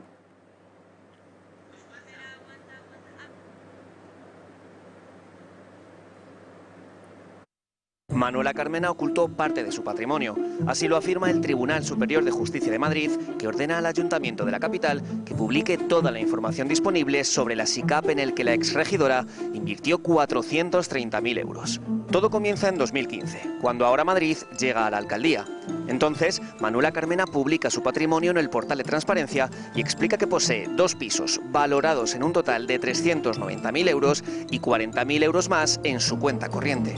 A ello se suma una inversión de 490.000 euros en una cartera de valores depositada en Bankinter. No explicó, por tanto, de qué tipo era esta cartera de valores, y es que Carmena se negaba a revelar si era o no una SICAP, es decir, una sociedad de inversión en la que apenas se pagan impuestos. El abogado Guillermo Rocafort reclamó que la alcaldesa debía explicarlo, pero el ayuntamiento se negó. Sin embargo, en noviembre de 2018, los tribunales ya dictaminaron que la información debía hacerse pública. Ahora Madrid se mantuvo en su negativa y recurrió al Tribunal Superior de Justicia de Madrid, que no solo vuelve a fallar contra Carmena, sino que además condena al consistorio a pagar 20.000 euros por haber vulnerado la ley de transparencia. El actual equipo de gobierno de PP y Ciudadanos ya ha anunciado que no volverá a recurrir la sentencia. Sabremos finalmente en qué invirtió casi medio millón de euros Manuela Carmena y cuántos impuestos pagó por ello. O sea, si yo he entendido bien lo que ha pasado en este caso, es espectacular. Manuela Carmena no cumple con su obligación de declarar todo su patrimonio, tiene además una SICAP, eso parece ser que ya está confirmado, por lo cual pues casi no paga impuestos. Claro, se hace todo lo que critica. Y encima, cuando ponen una multa, la tenemos que pagar todos los madrileños. Hombre, yo espero que el ayuntamiento sí haga algo, ¿no? Aunque no sea recurrir la sentencia, pero que intente que la tenga que pagar Carmena, porque no sé por qué tenemos que pagar todos los madrileños 20.000 euros tal y como estamos. No sé. Y luego, por lo menos, tratar de repercutir en las cuentas de ella, en su patrimonio, porque es el dinero público de los madrileños que ella tanto ha defendido y que ahora pues se destapa también otro escándalo más para Podemos o Más País o Más Madrid. Desde luego no dan una. Ya. No. Bueno, por lo menos Errejón el domingo leyó muy bien la situación, ¿no? Ya se ha dado cuenta que son marginales como Izquierda Unida. Lo malo que los tenemos en el gobierno y a vosotros os han robado la calle. Porque tenéis mucho malestar, los vecinos ya... Todos empieza con la pandemia, os indigna la mala gestión del gobierno, pero ya ha llegado un punto que lo que tenéis es verdadera rabia porque os han robado la calle, ¿no? Sí, totalmente. La verdad es que sí. O sea, uno ya empieza a estar hasta cabreado, algo que no habíamos conseguido hasta ahora. Íbamos a protestar o a quejarnos o a pasear, pero llega un momento en que ya estamos enfadados porque es un control absoluto de la zona. Y sobre todo los que están ahí bien cerquita. Bueno, el otro día pasaba uno que vive más adelante con una bicicleta y no lo dejaban pasar, tenía que dar toda la vuelta. O sea, realmente es tremendo. Él no tiene una vida fácil, ni la va a tener. Él no puede salir de casa porque se le va a abuchear en cuanto salga a la calle. Es que no es bienvenido, no es bienvenido. No ha elegido una buena zona para venir a vivir. Yo creo que ya llegados a este punto sería abucheado viviese donde viviese, ¿no? Los vecinos menos en Venezuela. En Venezuela ahí le darían abrazos. No, muchos lo abuchearían también. Seguro. Pero todo el mundo está desencantado. Yo creo que es que llegaron en un momento con un discurso precioso, con mentiras, porque como se ha demostrado, y los españoles yo creo que estamos desencantadísimos ya con este tipo de cosas, ¿no? O sea que por eso yo creo que Podemos no tiene recorrido ninguno, ¿eh? Es que no tiene, de verdad, ¿eh? Es que visto lo visto, vamos, ¿no? Los vecinos que os comentan, Miguel, tanto los que se manifiestan o se acercan todos los días con vosotros como el resto, porque me imagino que hay miedo en Galapagar, ¿no? Las concentraciones empezaron siendo de cientos de personas y ahora el día que consideráis que hay mucha gente estáis 20, con lo cual es que Claro, el hecho de que tú te vayas detenido, que Claudina tenga que ir a un juicio con Chon, que os retenga la Guardia Civil, que os propongan para sanción, al final sí va calando un miedo en los vecinos. Sí, yo creo que sí, y de hecho en principio pues había un pequeño acuerdo pues para presentar una querella, ¿no? Por cerrar la calle, y al final pues se han achantado un poco, que yo lo entiendo, que es que te estás metiendo con el vicepresidente que está manejando denuncias en todo momento, ¿no? Entonces la gente, pues lógico que yo creo que sí que tiene miedo, ¿eh? Yo creo que sí. Yo no. No, tú no tienes miedo, pero mucha gente lo tiene. Sí, ya. Sí, la gente, si ven que te ponen multas, que la Guardia Civil te acosa, que dicen... Bueno, ellos ponen su perímetro de seguridad ahí con unas cintas que pone Guardia Civil, pero en el campo, donde puedes pasear con un perro, ahí no hay cintas. Entonces, ¿dónde está el perímetro? No, es que a mí me decía un Guardia Civil que decía, el perímetro de seguridad es donde yo diga que es. Y digo, no me digas. Pues entonces voy a coger la bici, pues sígueme con la bici, a ver. Bueno, pues lo que yo considere que es perímetro de seguridad, ahí es donde tú tendrás que obedecer. Y si no te apartas de donde yo te diga, entonces te voy a denunciar por desobediencia. Que ya tenemos unas cuantas de esas denuncias por desobediencia, pero el perímetro de seguridad, oye, pues márcalo. Y si tú me marcas con cinta de la Guardia Civil, yo no paso ese precinto. Pero entonces, ¿cómo sé yo que...? Acuérdate de ayer, estábamos tú y yo precisamente sí, justo al lado de la valla, en la valla que, bueno, pues que limita, ¿no?, el espacio, y estábamos nosotros dos y el teniente nos decía, pero apártense, que están invadiendo, si estamos y al otro lado de la estábamos, valla. pues esta distancia de la valla para allá, ¿no? Y luego o sea dijo, no, porque por el COVID, por los el 2 COVID. metros. Bueno, pues luego vino él, se me puso a 1 metro, y le dije, oye, eso que habías dicho antes de los 2 metros, no, pero es que... Y alrededor de las 10:30 de la noche me dijo que qué hacía ahí, que me fuera a mi casa. Pero si yo estoy al otro lado del perímetro de seguridad, ¿por qué me tengo que ir a mi casa? No, porque es que usted aquí, ¿qué está haciendo? ¿Esperando a qué? Estoy haciendo lo que me da la gana, me quiero quedar aquí. Claro. Bueno, el acoso. En fin, esto es lo que nos ha tocado vivir a los españoles. Muchísimas gracias. Os seguiremos dando voz siempre que lo necesitéis, Claudina. Muchas gracias. A mí lo que más me gustaría es que pudieseis dejar de venir a contarnos lo que os sucede en los alrededores de la mansión y solamente mantuviésemos el contacto, bueno, pues porque es verdad que al final uno se va haciendo amigo ya de tanto verse. Eso significaría que podéis ir volviendo a vuestros trabajos porque el gobierno está facilitando que se reactive el turismo, que se reactive la hostelería, pero eso no pasa. Eso no pasa. Y además uno no puede en su país ni pasear ni protestar donde considera.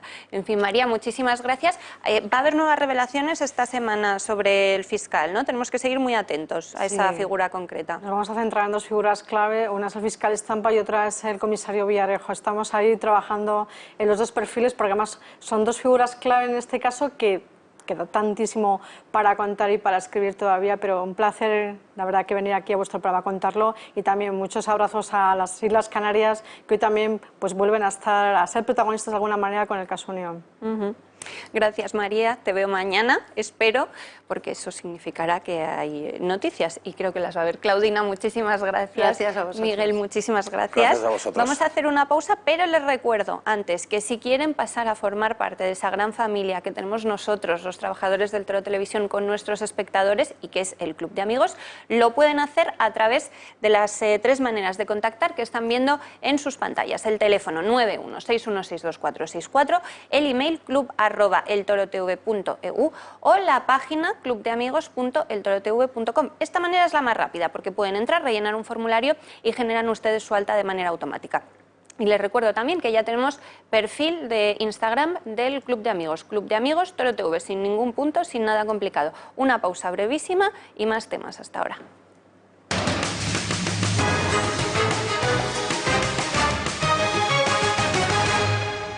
El índice de precios de consumo subió un 0,5% en junio en relación al mes anterior y elevó 6 décimas su tasa interanual hasta el menos 0,3%, según los datos definitivos publicados este martes por el Instituto Nacional de Estadística.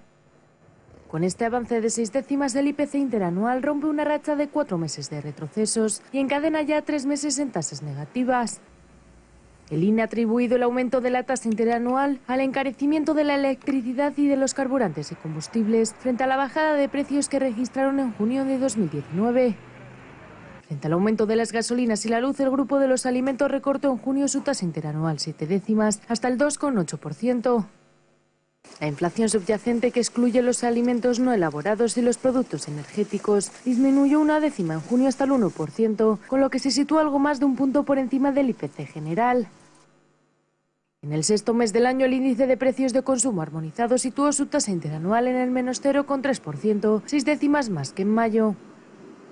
Bueno, pues era, como les decía al inicio de la redacción abierta de las mañanas, la mala noticia económica del día, esa subida del IPC de un 0,5% en junio en relación al mes de mayo. Cada día seguimos conociendo malos datos macroeconómicos para nuestro país, como analizábamos también este lunes en la redacción abierta con Fernando Santiago. Y tenemos que hablar todavía de las noticias que vamos conociendo tras las elecciones gallegas y vascas. Y es que les vamos a enseñar una noticia del Español, según la cual 3 antiguos presos de la banda terrorista ETA están entre los 22 diputados que ha obtenido EH Bildu en el Parlamento Vasco. Aquí están viendo sus caras. Se llaman Arkaitz Rodríguez, Iker Casanova e Ikoitz Arrese. Suman entre los 3 casi 20 años de cárcel, cumplidos todos bajo la acusación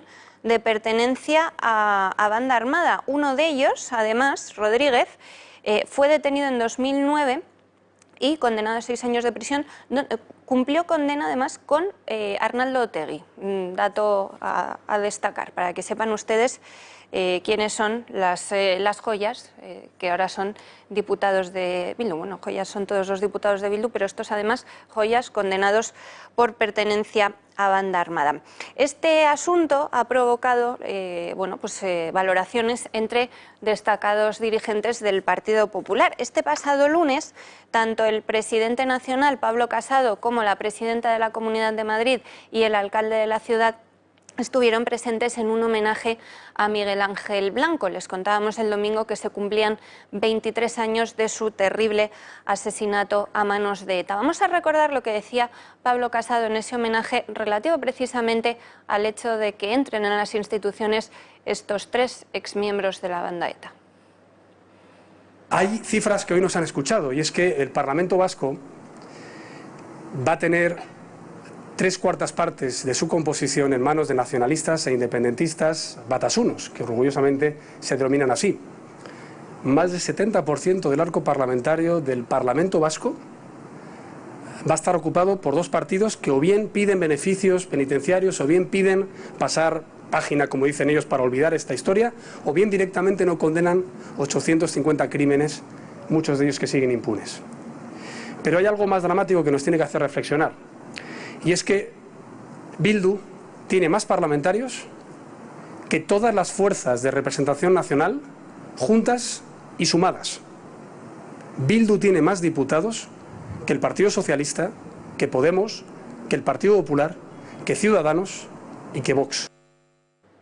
Y también sobre este hecho se pronunciaba la presidenta madrileña Isabel Díaz Ayuso. Acorralar y debilitar todos los movimientos que en todos los rincones del mundo desestabilizan las democracias liberales a través del terror y de la revolución. Hubo un día en el que el Estado de Derecho ganó esta partida en España y no podemos permitirnos ahora que los vencidos, los verdugos, ganen el segundo tiempo años después. Porque no han cesado desde entonces de trabajar en la misma dirección, imponer un proyecto político para el que no han dudado en utilizar todos los resortes que les da la democracia y las instituciones. Hoy han conseguido que por dejar de matar obtengan lo que antes alcanzaban matando. Con 300.000 vascos fuera de su tierra y con un ambiente de tensa calma, aquellos que pegaban tiros en la nuca en defensa de un proyecto totalitario en el País Vasco, jamás pensaron que hoy conseguirían tanto. Y también, como decíamos, tuvo unas palabras para esa víctima de ETA, para el exedil popular Miguel Ángel Blanco, el alcalde madrileño José Luis Martínez Almeida. Sencillamente fue asesinado precisamente porque lo único que pretendía era poder defender sus ideas dentro de una democracia y en un Estado de Derecho, porque lo único que él quería era vivir de acuerdo a sus principios, de acuerdo a sus convicciones, porque él no agredía a nadie, él no era violento con nadie, él sencillamente se limitaba a defender en una tierra en la que defender aquello en lo que pensabas te podía costar la vida como a él, pero sin embargo a dar ese paso adelante y a mostrar esa valentía y ese arrojo que tenía que haber en aquellos años de plomo en el País Vasco para dedicarte a algo a lo que nos dedicamos tantos, que es la política y que es la vocación de tratar de construir una sociedad mejor y de servir al interés general. Y que en el País Vasco no había un conflicto, no había una lucha, no había una equidistancia. Lo que había eran unos que ponían la pistola y otros que ponían las nucas. Lo que había eran unos que ponían la intimidación y la violencia y otros que se limitaban a defender sus ideas en un Estado democrático como el que teníamos o el que tenemos. Y este lunes, cambiando de asunto, les contamos en la redacción abierta y también en El Gato al Agua, como el presidente de la Generalitat de Cataluña, el inhabilitado Quim Torra, anunciaba por la mañana que no iba a obedecer las órdenes del juez, la decisión del juez que había decidido que no se podía confinar forzosamente a la población de la comarca del Segrià, en Lérida. Torra, que está inhabilitado, recordemos, comparecía durante la mañana del lunes en compañía del vicepresidente autonómico Pere Aragonés y decía que no pensaba acatar el auto del juzgado de instrucción número 1 de Lérida, ese en el que, como les contaba, se decidía el juez que no se podía confinar a la población de manera forzosa. No solo eso, sino que pasadas las 10:30 de la noche de este lunes, la Generalitat publicaba un decreto de salud pública en el que se reafirmaba en confinar a la población afectada en sus domicilios si así lo requiere la autoridad sanitaria. Además, curiosamente, a mediodía comparecía el ministro de Sanidad, Salvador Illa, que decía que las comunidades debían obedecer a la autoridad competente, es decir, daba la razón a Torra, al presidente de la Generalitat. Vamos a recordar cómo anunciaba Torra que no iba a cumplir la decisión del juez. Estamos de acuerdo con esta decisión judicial, que no la aceptamos. Asumo las consecuencias que se deriven de esta no aceptación, pero no puedo poner en peligro la salud de las personas, ni de los ciudadanos de Lleida, ni en un lugar de Cataluña. Bueno, pues dice Torra que no asume el confinamiento y que además asume todas las consecuencias que pueda tener no obedecer al juez. Claro, como está inhabilitado, no puede haber nuevas consecuencias. ¿Quién es el responsable de que Torra, que está inhabilitado, siga ejerciendo como presidente de la Generalitat de Cataluña? Pues el gobierno de la nación, el gobierno de Pedro Sánchez. Quim Torra sigue ejerciendo como presidente autonómico y tomando decisiones porque Pedro Sánchez básicamente lo consiente. En Madrid, sin embargo, los rebrotes parece que están absolutamente controlados, incluso a pesar de que en Barajas no parece que se estén adoptando medidas excepcionales. Enseguida vamos a charlar con Jessica Zoro-Gastúa, que nos va a poner al día de cómo está la situación. La pasada semana sí preocupó a las autoridades sanitarias un rebrote en Madrid, en una empresa de la que no se conoce el nombre. Hubo 5 trabajadores afectados, contagiados por coronavirus. Se aisló en total a 18 y unos días después se encontraron nuevos casos positivos, pero como decimos, parece que este brote está absolutamente controlado. Hoy lo podemos leer precisamente en Madrid 365, donde se habla de la situación de la comunidad. Bueno, nos lo va a contar Jessica enseguida y le preguntaremos también por esa huelga de médicos de MIR que tenía lugar este pasado lunes, en la que estuvo presente Podemos, un asunto también curioso. Y hay otro asunto, mientras conectamos con Jessica, que les adelanto que abordaremos mañana en profundidad. Trataremos de hablar con españoles que no han podido votar en las elecciones autonómicas. Creo que les puedo confirmar ya a estas horas que vamos a tener a una española residente en Francia que no pudo votar, pero esto no es el caso aislado, sino que ha sido lo que ha ocurrido a la mayoría de españoles fuera de nuestro país, que no han podido votar en las elecciones autonómicas gallegas y vascas. Estamos pendientes de hablar con Jessica porque me gustaría saber también su opinión relativa a este asunto. Vamos a ver algunas de las urnas. Hemos podido ver imágenes de los consulados. Este es, por ejemplo, el de Ámsterdam. Vean ustedes cómo las urnas están absolutamente vacías, y es que en la mayoría de casos no llegaron las papeletas, con lo cual los españoles no pudieron votar aunque lo habían solicitado. En Ámsterdam es verdad que sí que se colocaron las dos urnas, no es el caso de todos los sitios. Argentina fue un caso escandaloso, la mayoría de consulados estaban cerrados por el coronavirus y esto es lo que se encontraron en la puerta, bueno, pues nuestros compatriotas que intentaron ir a votar en muchas de las principales ciudades argentinas, un cartel en el que se les avisaba que por causas sanitarias no se podía abrir el consulado. En Qatar, aquí lo están viendo, hubo 0 votos porque no llegaron las papeletas. Esto, repito, es lo que pasó en la mayoría de lugares, que no llegaron las papeletas, aunque algunos españoles lo habían solicitado, con lo cual, aunque se presentaron a votar, no pudieron hacerlo. Vamos a ver alguno más.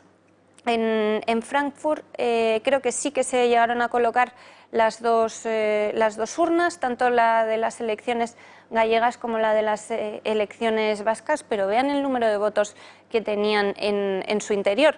Esto sucedió también en Lituania, donde solo se colocó una urna. Esto no puede ser, no se puede votar a 2 elecciones autonómicas diferentes con una sola urna, y estaban viendo esa mesa con esa urna. En Milán sí que se colocaron las 2 urnas, también faltaban papeletas, con lo cual nuestros compatriotas no pudieron ejercer su derecho al voto. En París creo que fue, además, no tenemos imagen de la urna de París porque se había cerrado el consulado a mediodía, aunque en la hoja en la que se informaba a los españoles de los pasos para votar se les había advertido que podían votar también por la tarde. Esto es Nueva York, donde también se colocó una sola urna, pues también incumpliendo la normativa. En Puerto Rico sí que se colocaron las 2 urnas, pero vean que estaban absolutamente vacías. Insistimos, todos los lugares en los que no hubo votos es porque no habían llegado las papeletas. En muchos de ellos habían llegado un número ridículo de cientos de españoles, habían recibido las papeletas 5, 8. Aquí vemos las de Santo Domingo, donde creo que también se había colocado una sola urna.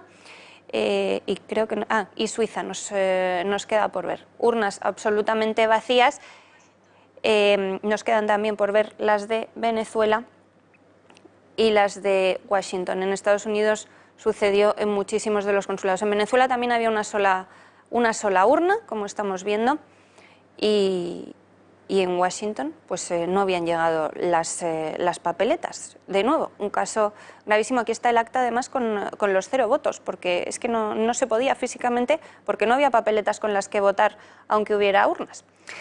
En fin, mañana charlaremos con varios españoles desplazados en el exterior, que nos contarán con todo detalle pues cómo vivieron esa jornada de votaciones el pasado domingo.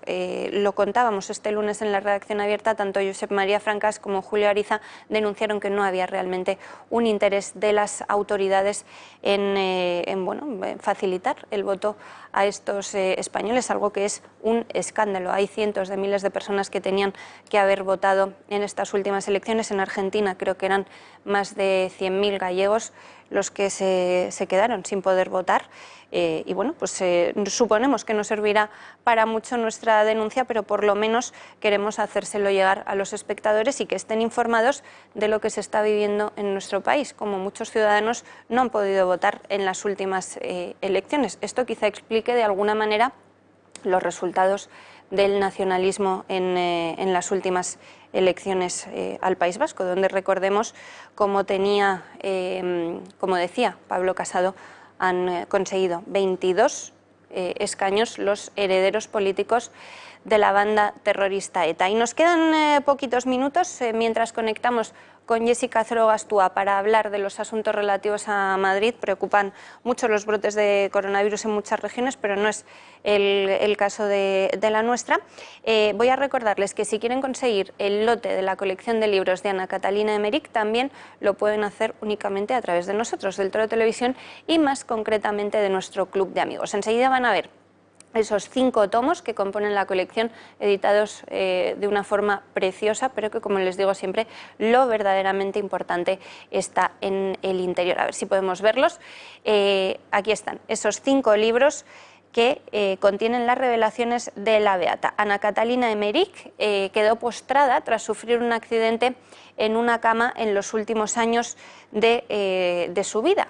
Ella era monja, quedó postrada en la cama y fue en esos años finales cuando tuvo todas las revelaciones que están contenidas en estos 5 ejemplares. Si los leen, se lo hemos dicho en muchas ocasiones, tanto Julio Arizaga como yo, sentirán que están viendo la Biblia por dentro y con todo detalle. Además, recordaba Julio ayer el pasaje en el que se cuenta el baile de Salomé, en el que se describe el color del vestido, cómo brillaban los abalorios de su ropa e incluso los brazaletes que llevaba en los brazos. ¿Cómo pueden conseguir la colección de la beata Ana Catalina Emmerich, que es una buenísima adquisición para este verano, sobre todo para los que vamos a intentar trabajar lo más posible? Bueno, pues nos podemos hacer ahora con esta colección llamando al 91-616-2464, también a través del email club@eltorotv.eu o en la página web clubdeamigos.eltorotv.com. En la página web, además de ese formulario para generar su alta de manera automática, si ustedes quieren pasar a formar parte del club, tienen también un cuestionario, un formulario para escribirnos un mensaje. Y les recuerdan que no es una manera, insisto, de conseguir los libros de la beata Ana Catalina Emmerich, que ya tenemos perfil de Instagram del Club de Amigos, Club de Amigos Toro TV. Voy a saludar ya a Jessica. Jessica, muy buenos días. ¿Cómo estás? Encantada de saludarte. Jessica, muy preocupados en toda España por los rebrotes. Veíamos el caso de Cataluña, donde el presidente de la Generalidad, a pesar de estar inhabilitado, ha tomado la decisión de desobedecer al juez de Lérida. En Madrid, sin embargo, parece que está bastante controlada la situación a pesar de Barajas, ¿no? Sí, la verdad es que Madrid está bastante controlada la situación. Ayer por la tarde se registró el tercer día, no consecutivo, pero sí el tercer día que no se registraba ningún fallecido en la comunidad, y los contagios bajaron de 26, que había sido el sábado, a 11 que fueron registrados en el domingo, ¿no? Yo creo que hay 3 pequeños brotes en la comunidad, eso es cierto. Hay 50 personas que están siendo monitorizadas, pero solamente de ellas hay 18 casos positivos, y creo que está bastante controlado lo que es el brote. Estos 3 brotes, ¿no? Creo que está funcionando mucho el sistema de prevención, y que está funcionando mucho más el control que está teniendo el sistema sanitario en Madrid, que incluso ha detectado, como ya lo hemos hablado en otras ocasiones, más casos importados que el propio Sanidad Exterior de Barajas. Ya. Jessica, ayer lunes además vivimos en Madrid una huelga de médicos MIR. Estuvo presente la diputada de Podemos en la Asamblea de Madrid, Isa Serra. No sé qué opinas de este asunto. Realmente la situación en Madrid, como tú insistías, a pesar de que hay 5 brotes, está muy controlada, ¿no? Exactamente, está muy controlada, y creo que el sistema está respondiendo bastante bien. La huelga de los MIR se ha manifestado desde el gobierno regional que debería ser reglado todo el sistema MIR a nivel nacional, que es verdad. Los MIR cumplen una función muy importante en el sistema sanitario, lo han cumplido durante la pandemia y lo han cumplido durante muchos años, y lo siguen cumpliendo porque son médicos en formación. Que debería reconocerse mejores condiciones para ellos, probablemente, pero no es una cuestión de la Comunidad de Madrid, es una cuestión de todo el Sistema Nacional de Salud. Recordemos que además es un sistema interconectado que funciona por comunidades autónomas. Cada español puede tener derecho en este mes de vacaciones, por ejemplo, en este periodo estival, que mucha gente sale de vacaciones, a atenderse en otros hospitales y de otras comunidades autónomas, y tiene el derecho a ser reconocido y a ser intercambiado el coste. Por lo tanto, el sistema, yo creo que los médicos MIR, o al menos como está normado la paga de los médicos MIR, debería tener un sistema en toda España generalizado, porque es verdad que son médicos en formación que pasan muchos años en el hospital y con muchas guardias, y lo que debería hacerse es darle un mayor reconocimiento. Esto no me cabe la menor duda, pero no creo que deba ser por comunidades autónomas médicos residentes es igual en toda España. Jessica, nos quedan 2 minutos y no quiero dejar de preguntarte por un asunto que me ha parecido curioso, que publicáis también hoy en portada, y es que ese interés que parecía que teníamos los ciudadanos por buscar casas fuera de los centros de las ciudades tras la pandemia parece que está decayendo, ¿no? Que fue algo pasajero. Sí, realmente está decayendo ahora que ya la gente puede salir un poco más, que vuelve a las terrazas, a la vida cotidiana, a la tienda, al centro comercial, ¿no? Y ha pasado durante el confinamiento, se disminuyó mucho la búsqueda de casas en Madrid capital de lo que era, o del núcleo más urbano, o los núcleos urbanos, de un 38%, que pasó de un 44% a un 38,8%.